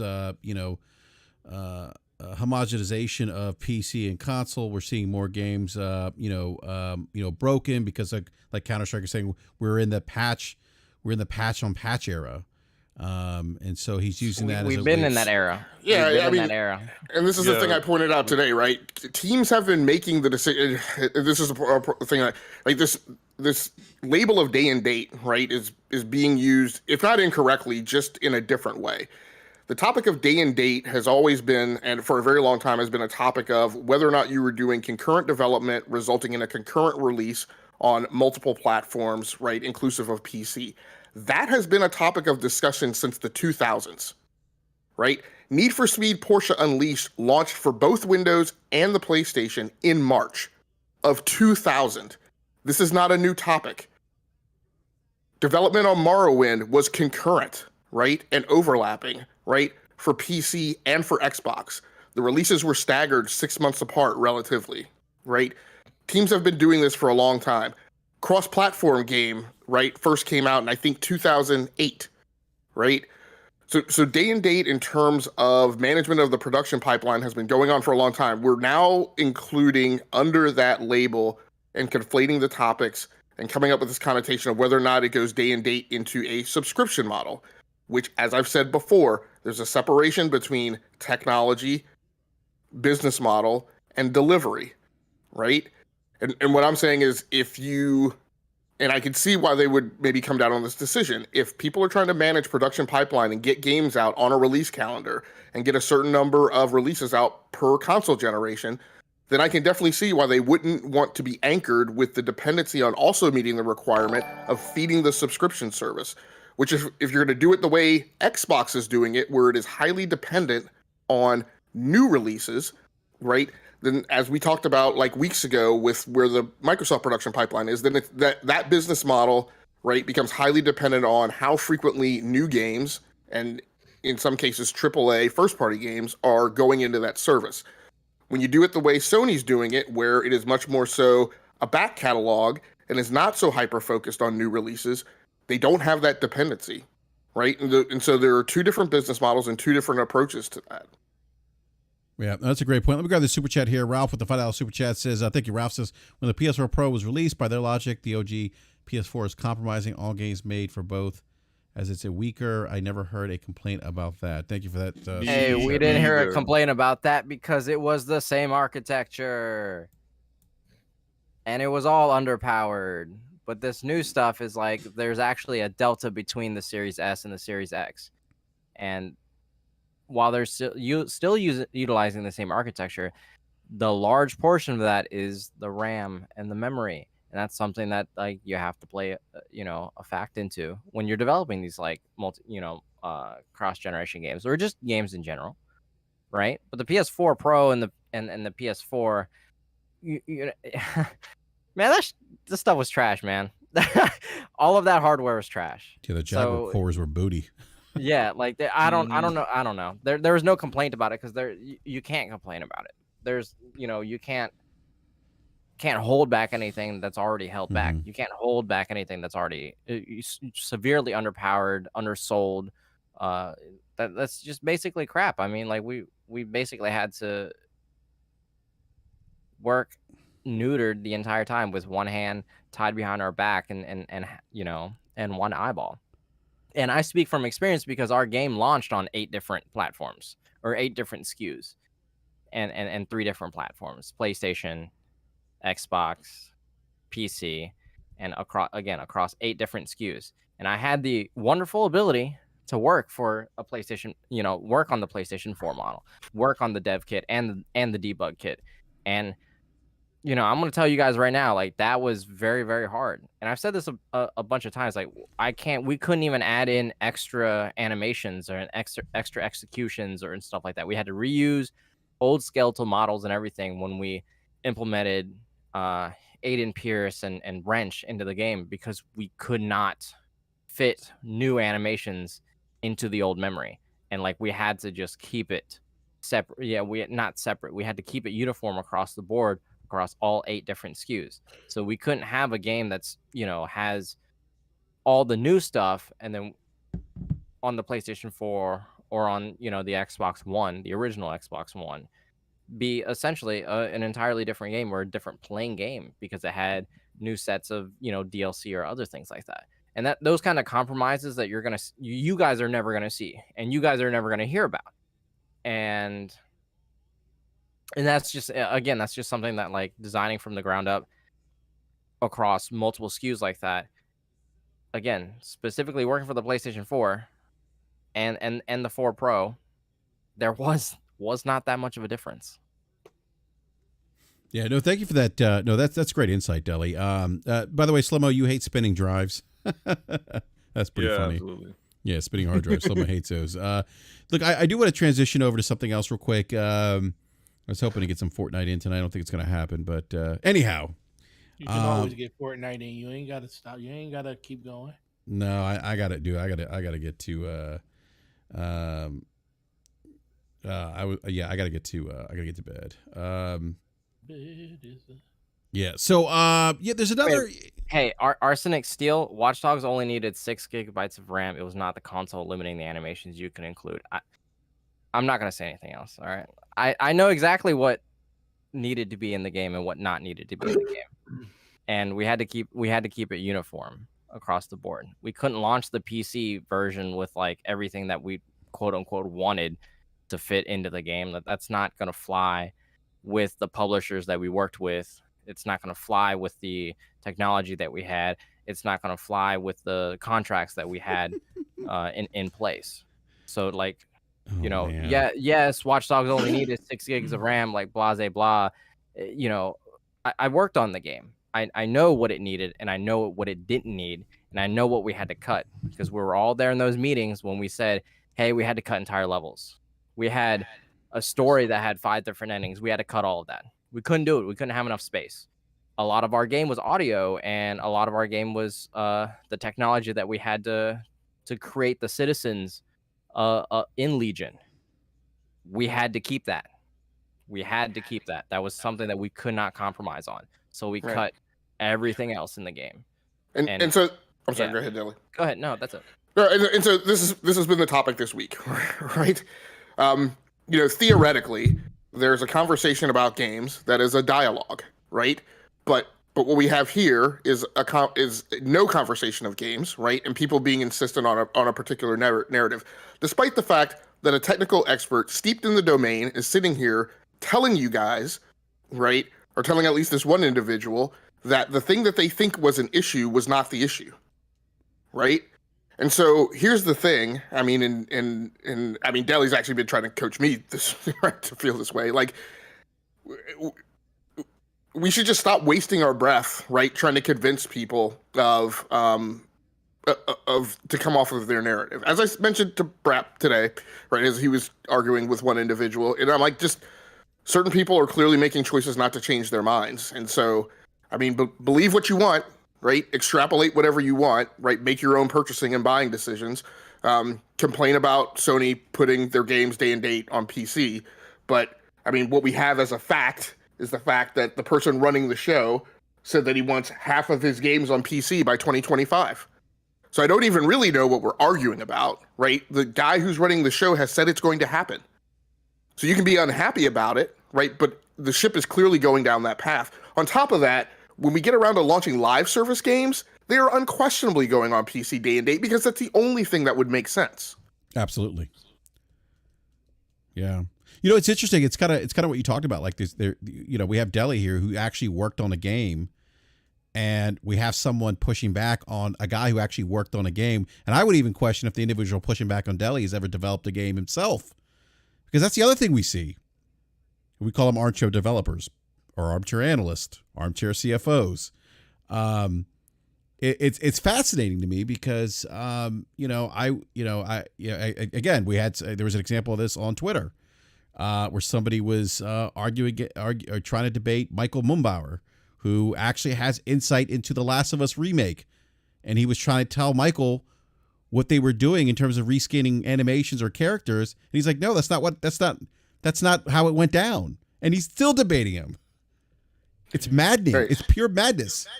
And I know BRAP's about to get on me because he hates when I apologize. I just want to point out, even though it sounded like I was harping on the individual, I was just using that individual in chat as an example. I'm more frustrated about the generic trend in behavior that we have on Twitter and in social media. When you trying to change Twitter, that ain't gonna happen. No, I'm not trying to change it. I'm just trying to sharpen the pencil on what I may have sounded angry about. Right? What I'm sounding angry about is when a financial expert, right, tells you how corporate finances work, and people insist on, no, that's not the way it works. When two software developers, right, give you their perspective, one of which who's actually worked on a game that's in question says that this is the way things were, the insistence that we're lying, not telling the truth, obfuscating the facts. Like, I'm not really sure what the basis of argument is. But just want to convey that's what I was frustrated about. I wasn't specifically frustrated solely by the individual in case they felt like I was calling them out. Yeah, I mean, I'm not frustrated. So like, don't take my comments or anything for frustration. I'm just actually really confused by Arsenic's comments. You know, he was saying that like, AMD Phenom on the PlayStation on PC was the limiting factor. No, that was just the bare minimum requirements because we're able to make it work on the PlayStation 4. So we're not gonna lie and say like, yeah, you need a 1060 and a 6-core GPU or 6-core CPU in order to make it work on PC, when in reality we made it work on a PlayStation 4, and that you could make it work on an AMD Phenom. It's not gonna be great, but you can make it work on an AMD Phenom, and it's testable, it's runnable. The AMD Phenom X4 with a 750 will run the game at 30 FPS. Been there, done that, tested it out, and the game is playable. It's not only shippable, but it's playable. So we can't lie to people and say like you need more than just that to play the game. So when you're saying that like I'm trying to pin the game's compromises and cut content and X and Y on the PlayStation 4, I'm not pinning it on anything other than the PlayStation 4 or the Xbox One, because those were the specs that we designed it for. And then the PC market is, we found comparable hardware and software that is able to help kind of mimic that similar experience on the PC. And we, contracts and by law and other federal indictments and stuff, like we cannot lie and say like, oh yes, you need a 1060. Like, we can't lie. That's, that leads into a bunch of different things. It's, it's damaging to the contracts and publishers and other things. So yes, when those min specs went up, that's what it took to physically run the game and keep it at a consistent experience on par with the console, on par with any other product that you go out and buy. Yeah. On any other console, any other platform. Then you have the recommended specs, which is what we give you. It's like, hey, this is going to be this is what we recommend, because this is going to give you something that's on par, if not a little bit better, or it's going to give you an experience that's visually appealing, or it's going to give you an experience that's rivaling that of other games in the market, not just specifically the same game on another platform, but the same game or a different game on the same platform. So it could rival something like, I don't know, whether it rivals or not is irrelevant, but it could rival something like, the original version of GTA 5 on the PlayStation 3, right? Like, I know that's a dumb comparison, but that's something that those recommended specs are there for, because we want to be able to give you guys an experience that's like visually appealing. That same recommended spec is able to give you ray tracing, which we crammed on a Series S, by the way. One of the first, I think one of 4 games that have come out since the Series S is launched that has supported ray tracing, on that hardware. And I was on the team that did that. I'm very proud of that. It's amazing. It's cool. So the recommended specs mimic that and mirror that same sentiment that I'm trying to tell you now. But yeah, those min specs are there for a reason. The recommended specs are there for a reason, and the highest specs are there for also another reason. But if we specifically developed the game on PC, our engine, our technology, and the stuff that we use, chances are the game will turn out exactly the same as what we made it for everything else, or all the other 8 SKUs and the other 2 platforms that were included in those 8 SKUs.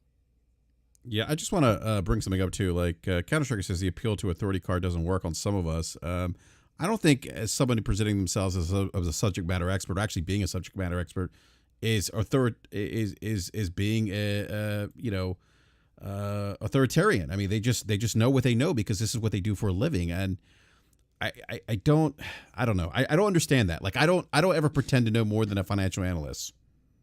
I don't ever pretend to know more than Gaming Forte when it comes to retail. I don't know. And it's not authoritarian. It's just showing some just weird expectations as the human race evolves, I guess. Look, I'm not mechanical, right? I don't go change my own oil. I don't fix my own brakes. When I take my car to the mechanic, I don't question him on how he's going to fix it. I may have some questions of an engineering nature if what he's telling me isn't passing the smell test, right? But if he answers those questions like we're doing here, it's not a matter of being an authoritarian or a matter of feeling like we're more smart or or whatever it is that we're alluding to, right?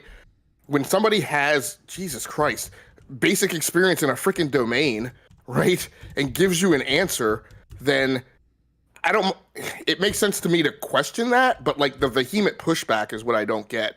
But like I said, people are free to believe whatever they want. If you feel that your games are going to be damaged on PlayStation, then dare I suggest, be an adult and buy the 50% of the games that Jim Ryan has said aren't going to be concurrently developed for PC, or buy another platform, right, and go play your games there.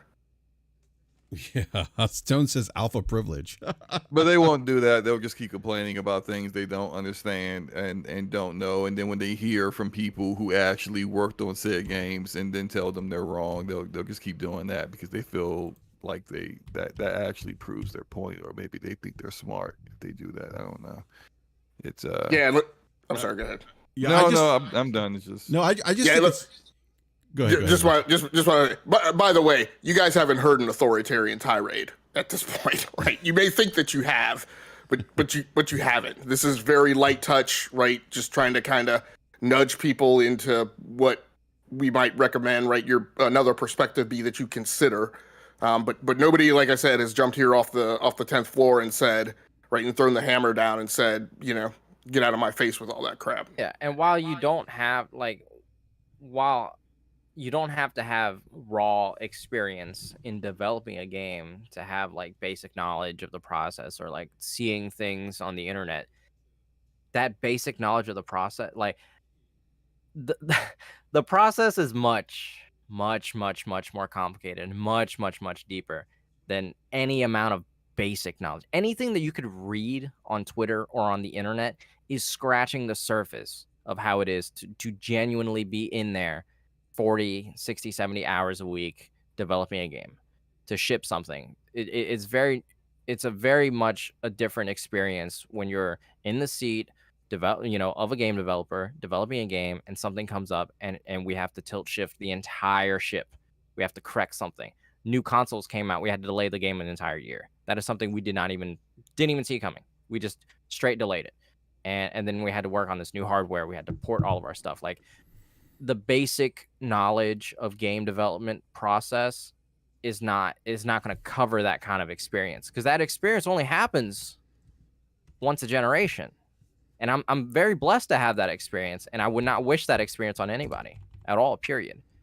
And going back and hearing, some of the experiences from the people going from PlayStation 3 to PlayStation 4, like, it was 20 times worse.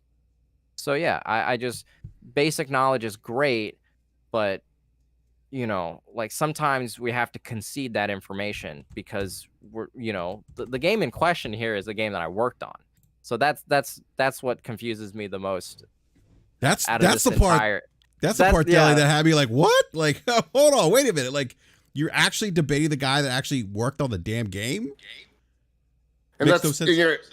and Deli spoke to like what's largely the technical and software development parts of it, right? But there's changes in services, there's changes in hardware, there are programmatics, there are changes in marketing and advertising, there's the demos that you have to pull off because you've got an E3 or a GDC or whatever, right, in the middle of your development lifecycle. There's staffing churn, right? When a critical person leaves or when new leadership comes in, right, that invokes change. And that can happen at the team level, that can happen within the chain of command up right to the corporate level. And so all of those things mix into a programmatic complexity, right, that just you're not necessarily guaranteed to understand or have insight to unless you've lived in it specifically or lived in some nearby adjacency. Yeah, that's a great point. Like I said, I would never question Slow-Mo's expertise in network engineering. I just wouldn't do it. And if I did, he'd probably laugh at me, right, Slow-Mo? Oh yeah, absolutely. Yeah. I would question though whether or not he's not attributing enough to that aim assist, but I'll leave that alone. Oh, here we go. Stir the pot a little bit. No, but yeah, it's it's interesting. It's I mean, I'm really actually kind of like surprised that somebody got pushed back. Well, I just surprised, Dilly. You worked on a game and you got pushed back. So I think that's unfortunate. The state of things, I guess, today. I don't know. Brondo, and that's what plants want. Electrolytes, and I'll leave that there. I do want to move on to something. Should I bring up that games are cheaper in 2022? Never mind. I'm not going to do that. I'm not going to bring that up. Anyhow, I do want to mention. I do want to bring up something else that's kind of come up recently, and this is kind of an interesting hot take, if you will, on PlayStation. Kind of where PlayStation is right now. Somebody in the live chat alluded to this earlier, where they said that the combination of PlayStation Plus, or the PlayStation Plus as we know it today, which is the combination of PlayStation Now, PlayStation Plus, was in fact done because of Game Pass. I can sort of get that. Jim Ryan, being out saying, "Hey, we kind of have a response."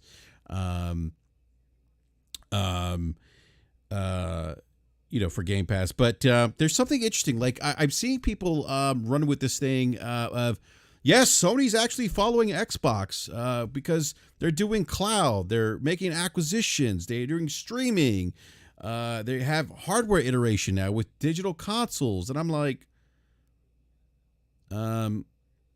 they've been doing that for some time now. They're publishing games on PC. They've done that too. They published games on Windows phones and Android phones. That goes back last generation. They've had digital gaming devices before. Digital only gaming devices. Did we think what the PSP was? Was it the PSP that had the digital one, the digital only, where you could download games on it? I think it was the PSP, if I'm not mistaken. Yeah, I can't remember what it was called, but it was like the little hockey puck PlayStation Portable thing that was sold mostly in Japan. It was sold very, very, very briefly over here, but it sat in your entertainment center. Like I said, it was about the size of a hockey puck, maybe a little larger. had an HDMI out and allowed you to play your PSP games on your TV. Yep. Sony has had what else they had? What else did they have? They had the PlayStation app on their Bravia TVs. They had PlayStation View, which was their television service. There was the acquisition of Gaikai, where that was their first foray into streaming. They had a subscription service with a back catalog of games. So some of these things that people are championing as them following, it's kind of an interesting take because it's not necessarily historically accurate because they have been doing these things. They have been in that streaming, space. They've had live services games before. Sure, had they kind of up the ante and investing in those things? Absolutely, but I wouldn't say that they're following the lead of Xbox. I think it's kind of an interesting take, and I think it's probably done to I would say propaganda, pro Xbox propaganda, which is interesting. And I don't know if it's done on purpose or maybe it's a lack of knowledge. Maybe some people have just started gaming and they're not aware of these things. But I did want to point these out because I've been seeing that quite a bit, and I'm just not a fan of misinformation. So go ahead, Logic. You were to say something.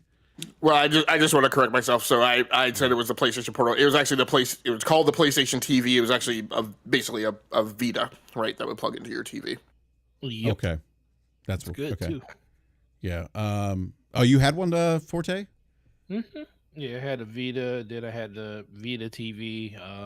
Only thing that sucked, it only did up to 720p. So try using that on a 1080p. I mean a 4K TV. I had the Vita TV as well. Yeah, it's nice though. It was really good because you could emulate on it too. Mm-hmm. Oh, no, I didn't know that. Okay. So I thought it was digital only. It says that it accommodated physical cartridges, but where was the cartridge port? It was on the back of it. The back of it, yeah. With the rest of the ports. Okay, so it was it almost looked like a little Nintendo Switch cartridge looking thing. Yep. It was really easy to jailbreak, and you can use any card you wanted. You didn't have to use that overpriced PlayStation lockdown one. So yeah, then you could and then it allowed you to use a PS3 or PS4 controller with it through normal Type A USB. It was a really good unit. I mean, so it was PSP Go, right? That's what it was called. No, it was just called PSTV. No, there was also a PSP Go, which was a digital version. The Go was the second version of the PSP. It was a digital version. Digital only version. Only. Yeah. So it didn't have the UMD whatever the UMD drive on it. Yep. Okay. How many people do remember when you bought UMDs? How many people actually bought a lot of movies in UMD form? I actually did. I had so many movies in UMD form. It was ridiculous. Yeah, because I traveled a lot back then, right? So I would just, take a few movies with me in my little PSP carrying case, right, in the little movie pouch or whatever. I think that was the beginning, honestly, of Sony trying to figure out how digital media would sell on their platform, because the Vita was the first one to really wholesalely go into that direction. Yeah.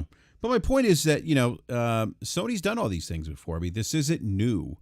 I think, obviously, and not to take it away from what Microsoft's done, I think Game Pass is a tremendous value proposition. I think it's cool that they're doing their games day and date. Hopefully, when, some of these acquisitions start, churning out content and they drop in that service day and date.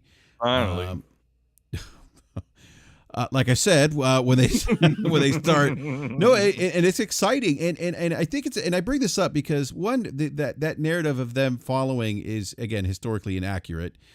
Two, it's unfortunate that that's the focus, where the focus should be and I mentioned this in a space, is for all of us who've been gaming for a long time, the coolest thing about gaming now is we have so many options, so many levels, so many different entry points. So when I see people arguing about $70 games, and of course, I throw up the macroeconomics, which people are debating macroeconomics and don't understand that there's a relative value and absolute value. That's another conversation.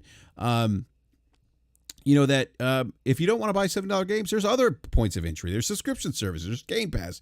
There's other ways for you to consume games. If you can't afford a AAA game at $70, wait for it to go on sale. If you don't want to spend that kind of money, you feel like developers or companies are being greedy, support some of the other smaller studios that are providing content. The point is that there's multiple entry points. This should be celebrated. I don't think it's something that's discussed enough. I remember gaming many, many, many years ago. I've been doing it for 40 plus years. There was only like really one entry point. You didn't have options, not the way we do today. We have free to play games. We have games that are, $25, $30. We have Fortnite, which I said free to play earlier, but we have Fortnite. So there's options here. And I just, I don't see that discussed enough. And I think that should be something that's celebrated more. And maybe it is, but I don't see it a lot in the social media space, at least, that these games or the way we can consume games on mobile devices, PC. We have crossplay now, cross progression. We didn't have those things, 30, 40 years ago. So that's my quick rant. But yeah, no, don't forget that Sony Ericsson Xperia PlayStation phone. Oh, that's right. Yeah, Sony had the Ericsson PlayStation phone. I forgot about that. Yeah, they did. So I think one of the sentiments that got expressed this week, which I don't agree with, is, and I want to attribute it because I'm not trying to call the person out here on the podcast, right? But there was this notion that an innovation that comes out that isn't successful, it seemed to be that there was a sentiment that it shouldn't be given credit. And that's something that at least I don't personally agree with, right? Particularly in terms of kind of looking at industry history, right, for technology firms, right? And so the fact that Sony put some of these things together, right, and launched them, the fact that they bought Gaikai, I have also been critical of Sony, right, and actually am very happy about the fact that now they're putting their stuff on Microsoft Azure rather than trying to kind of figure this out on their own, right? I would actually say, if you were really making a build buy decision trade study, right, then this probably would have been the conclusion that you would have come to a while ago, rather than trying to build out your own thing instead of just purchasing it from somebody who's a corporation who that's part of their core competency skill sets. But kind of like BRAP is saying, right, I feel like these things that were done, regardless of how big they got, should still be things that are credited, right? Again, Apple didn't make the smartphone, right? There were Windows mobile devices out way before the iPhone, 7 years, right, before the iPhone. And I don't think that those things should just be disregarded just because Windows mobile didn't necessarily take off, right? It was still a critical point in the history of the technology and the history of the industry. There are still people who utilize those devices, and there's still an experience that comes from using those devices that informed the way things went down the road. So I still feel like there are things that should be credited and considered significant, right? Even if it was simply to inform the industry on other ways to kind of skate forward and perfect those formulas. Yeah, no, that's a great point. And hold on a sec here. I'm sorry, I'm reading the chat here. Yeah, no, I agree with you. Nobody says, because Xbox wasn't the first with, game chat, that Xbox Live service. I mean, Sega had that. It was Sega, yeah. Yeah, I don't know why I said so. Sega Dreamcast had that. I don't think anyone's forgotten that Sega, and there may be people that aren't aware of that because maybe they're not old enough to remember, but I don't think anyone's going to discount the fact that Sega did it because Microsoft kind of perfected it. So, I just, yeah, no, I and I don't know, and my point, and I don't know why that point was brought up, and I don't know if it was to, I don't know if that was to kind of maybe discount what I was trying to say or the point I was driving home. But even if Sony's not remembered for, having streaming on console prior to Microsoft doing it, and Microsoft has done a better job, which Microsoft's done a really good job at it. It still doesn't discount the fact that Sony's been doing it first. And I don't say Sony's doing it first to console war. I'm saying it more for historical accuracy more than anything else. So, Anyone have any other thoughts on this topic before we wrap up? No, I think we killed it. All right, cool. I wanted to play The case that Fortnite. they gave me. What'd you say? Oh my God, Forte, what do you? Why are you singing "Murder Was a Case It Gave Me"? Oh, you said we killed it, so I was like, okay, we killed it. Oh my God, that's too funny. Yeah, and unfortunately, I won't get to Fortnite tonight, which is upsetting to me. I tell you, you know the thing about Fortnite, Slow-Mo, is that because I finish a lot in the top like 5, top 3 sometimes, and I don't get the W, man. Oh man, it hurts, man. It's irritating, ain't it? Yeah, It's second hurts. place. Coming in The second number 2 is it's infuriating. That's it just. He's been, man, ready up. We gotta get back in. Yeah, exactly. We gotta get back in and start killing everybody. Yeah, that's me in slow-mo, man. That second place stuff. Get on my goddamn nerves. It's a punch in the gut, man. It hurts. But no, I want to thank everyone in the live chat, by the way. Appreciate the dialogue, the chat. Please hit that like button if you guys haven't done so already. If you're new to the show, please consider subscribing, hitting the bell notification so you're alerted when we go live. Also want to give a huge thank you to our guest this evening, Agent Deli. Deli, it's always a pleasure, sir, to have you on, man. Thanks again for having me on. I really appreciate that. It's always nice to be able to catch up with you guys. Game Logic, it's always nice to be able to talk to you. I know that the formatting on Twitter is not to our best interests. So it's always nice to be able to hear your thoughts and your expertise. Forte, it's always nice to see you again. I always love the DPS crew. Mo, you as well. So yeah, it's just nice to be on. But hello, my name is Deli. I'm a former AAA game developer at Ubisoft, and now I hang out on BRAP. Yeah, no, thank you, man. I definitely appreciate it. Again, love your insight. You certainly bring a perspective that I don't have. Forte doesn't have, Slow-Mo doesn't have, maybe Logic maybe has it to an extent, but maybe not necessarily in the, I don't want to speak for Logic, but I don't want to speak for Slow-Mo or Forte. Maybe Forte has developed a game. Who knows? Maybe Slow-Mo has. I don't know. But yeah, anyhow. I have developed some things. What's that? I have developed some things. Like a spending habit? Basically. That definitely developed that a long time ago. Yeah. So, Slow-Mo, you didn't know who Peepaw was, huh? I did not, but you're Peepaw from now on. That's all I'm calling you. Yeah, Stone people. Stone has that nickname for me. It's yeah. How did you get this nickname, sir? I don't remember. You'd have to ask Stone. I don't remember. She just started calling me Peepaw one day. I think because I was complaining that I was tired and old. I think I was talking to her. I was like, "Oh, I'm tired. I'm old. My body's weary." She's like, "Oh, you're Peepaw." I think that's kind of how I don't know. Man. Stone could say that often, man. Like every time we play together, you're all like, "Oh, I'm so tired. My body hurts. My hemorrhoids." You're always saying this stuff. My hemorrhoids. I never say my hemorrhoids. I thought I heard you say hemorrhoids a time or two. I don't know. No, I've never said that. Those are lies. No, don't see. Now you're spreading lies, man. Maybe kidney stones. I don't know. I've never said kidney stones. It was something that old people have. So yeah. Yeah. So anyhow, she came out with that name, and it's kind of stuck. Man. People. People. Yeah. Oh my God. I just think it's funny. Like someone's like, "Who's People?" People. Oh my God. Stone's awesome. So yeah, of course. Stone's good peeps. Comes up with really good stuff for people. Yes, she does. Stone is the alpha male supreme. I just want to throw it out there. All right, so no, Deli, thank you for man. I always appreciate your time. Forte and Slow-Mo, you guys have a show tomorrow. DPS podcast, which I thought used to stand for double. Never mind. You know yeah, what? What? You nothing. Go ahead. Why don't you tell everybody what DPS stands for? Right. It stands for damage per second. Oh, okay. Yeah. See, I know what it is. I didn't think it was like that before, but yeah. Anyhow, 9 p.m. Eastern Standard Time tomorrow. Whose channel is it going to be on? Forte's, I think. No? Forte's. All right. Forte's all right. channel. Yep, it's on Forte's channel. So be ready and amazed for spell checking and a lot of mess ups.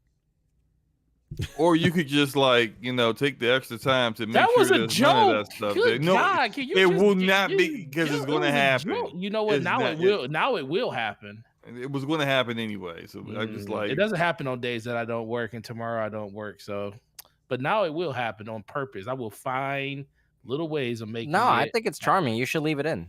It's going to happen now. I'm going to make something. It was crazy. going to happen anyway. Like make something crazy. Like Forte doesn't spell every other word incorrectly anyway. Shout out to the shout out to the 1%ers, the 10%ers, all of those people.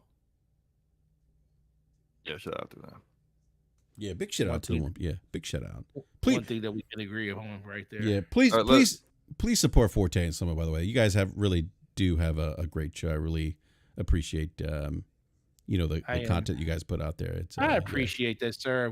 I am carried by slow-mo, and I am not ashamed of it. This is true. not even a thank you there, Forte. No, it's true. Yeah, he's not lying.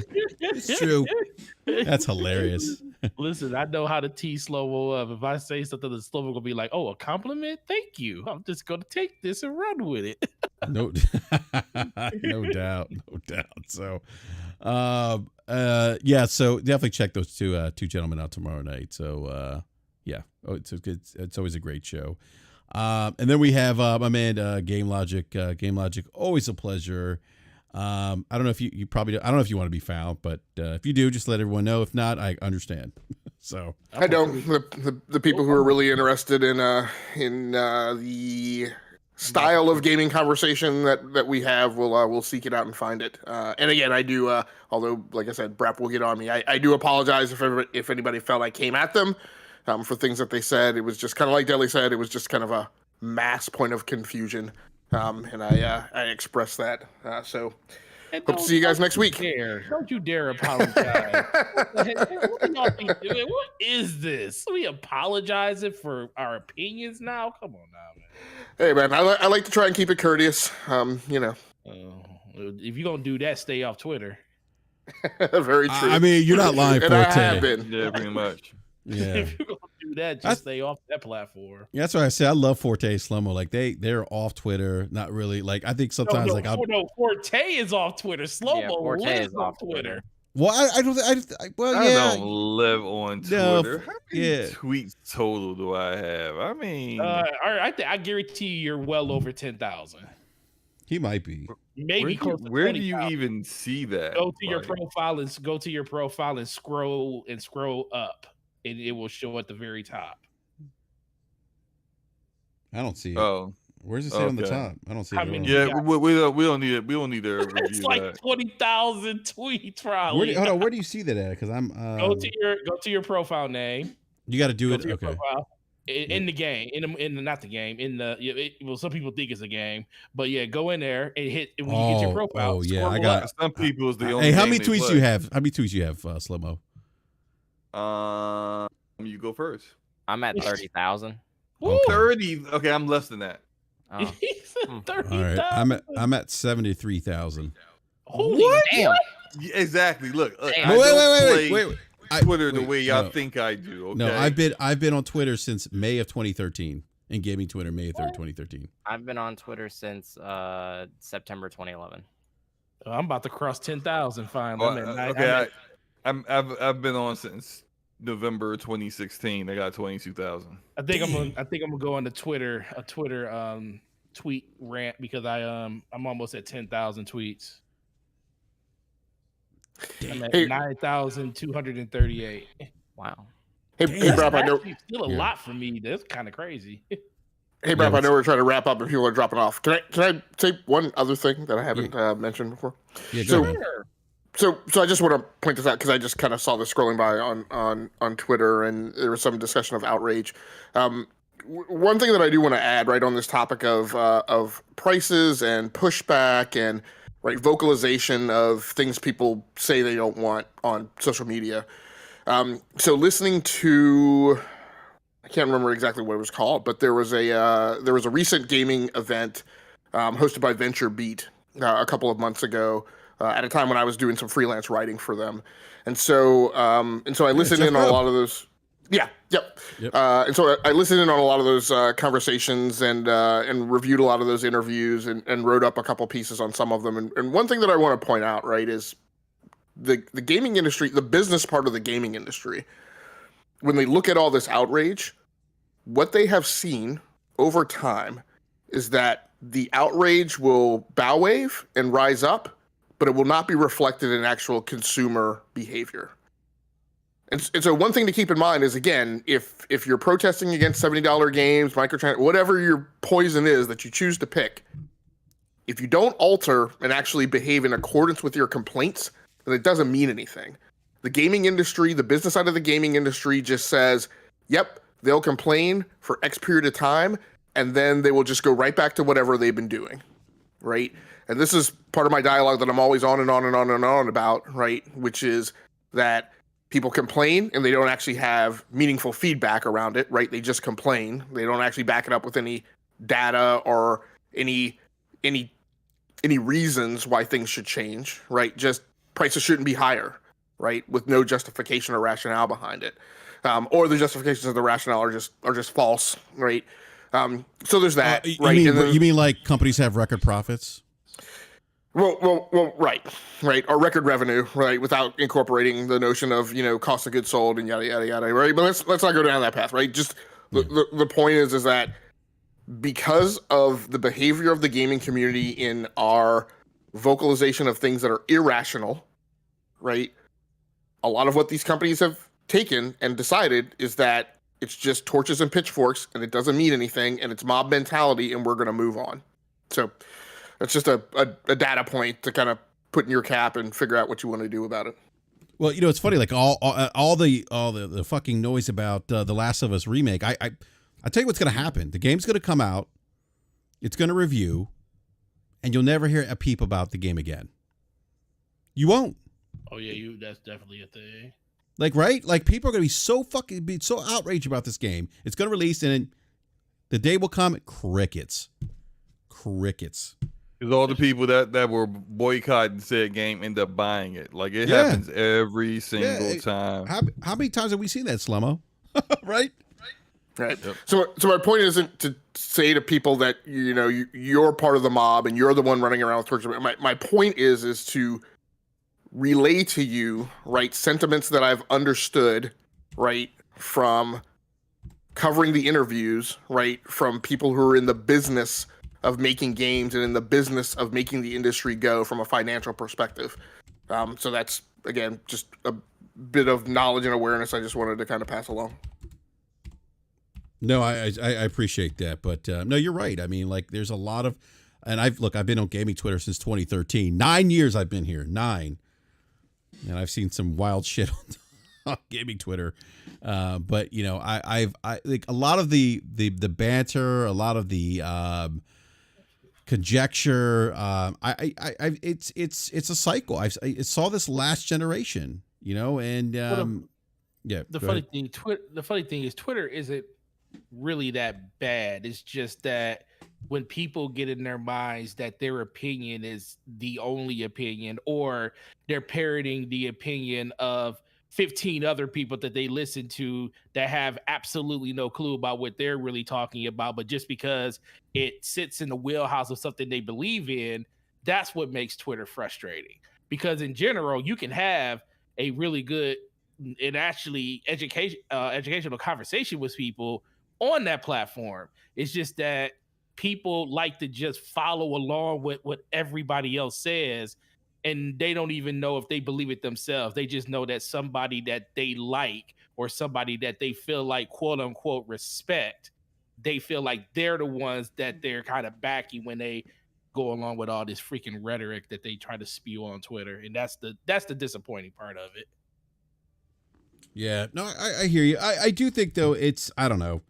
Maybe it hasn't gotten worse. At least to me, my opinion, I just feel like it's gotten a lot worse. I think, and you would be right. Yeah, I mean, there was like crazy shit going on in 2013, but it seems like it's got worse.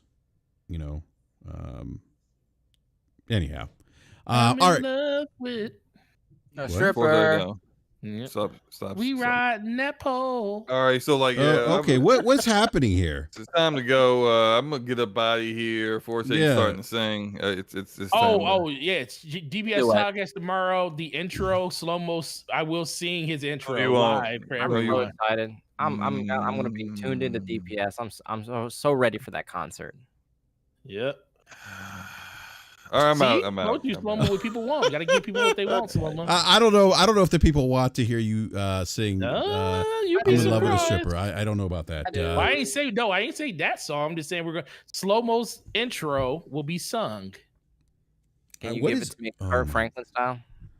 Ooh yeah. Oh my god. He got hit with some Jodeci. Yeah. Big shout out to Casey Haley. Just turned like 53, I think, recently. Yeah, did. 53, 50, maybe 55. I don't remember. He's in his 50s, though. I know that. It's a little Kenny G. Oh my god, you not Kenny G. Okay. All right. Piano while I'm doing it too. What? I'm gonna play a piano while I'm doing it too. Doing what? Singing Slow Mo's intro song for tomorrow. Oh, I thought you meant like while you're doing it, you're playing. No, what are you? No, I was no, like, yo, no. That is we're talent. not doing that. All right, Slumbo laughed, by the way. Slumbo's like, I'm getting on Fortnite. He's getting on Fortnite. All right, it's all right. I got it all set up. It's gonna be a music video and everything for it. Okay. All right. We got to go. Everyone, have a great evening. We'll catch you next time. Oh, by the way, maybe another BRAP rap this weekend. Follow me on Twitter, BRAP_podcast. And I'll let you guys know if there's gonna be a BRAP rant this weekend. So we're out. Have a great week. Peace. Yep. Peace.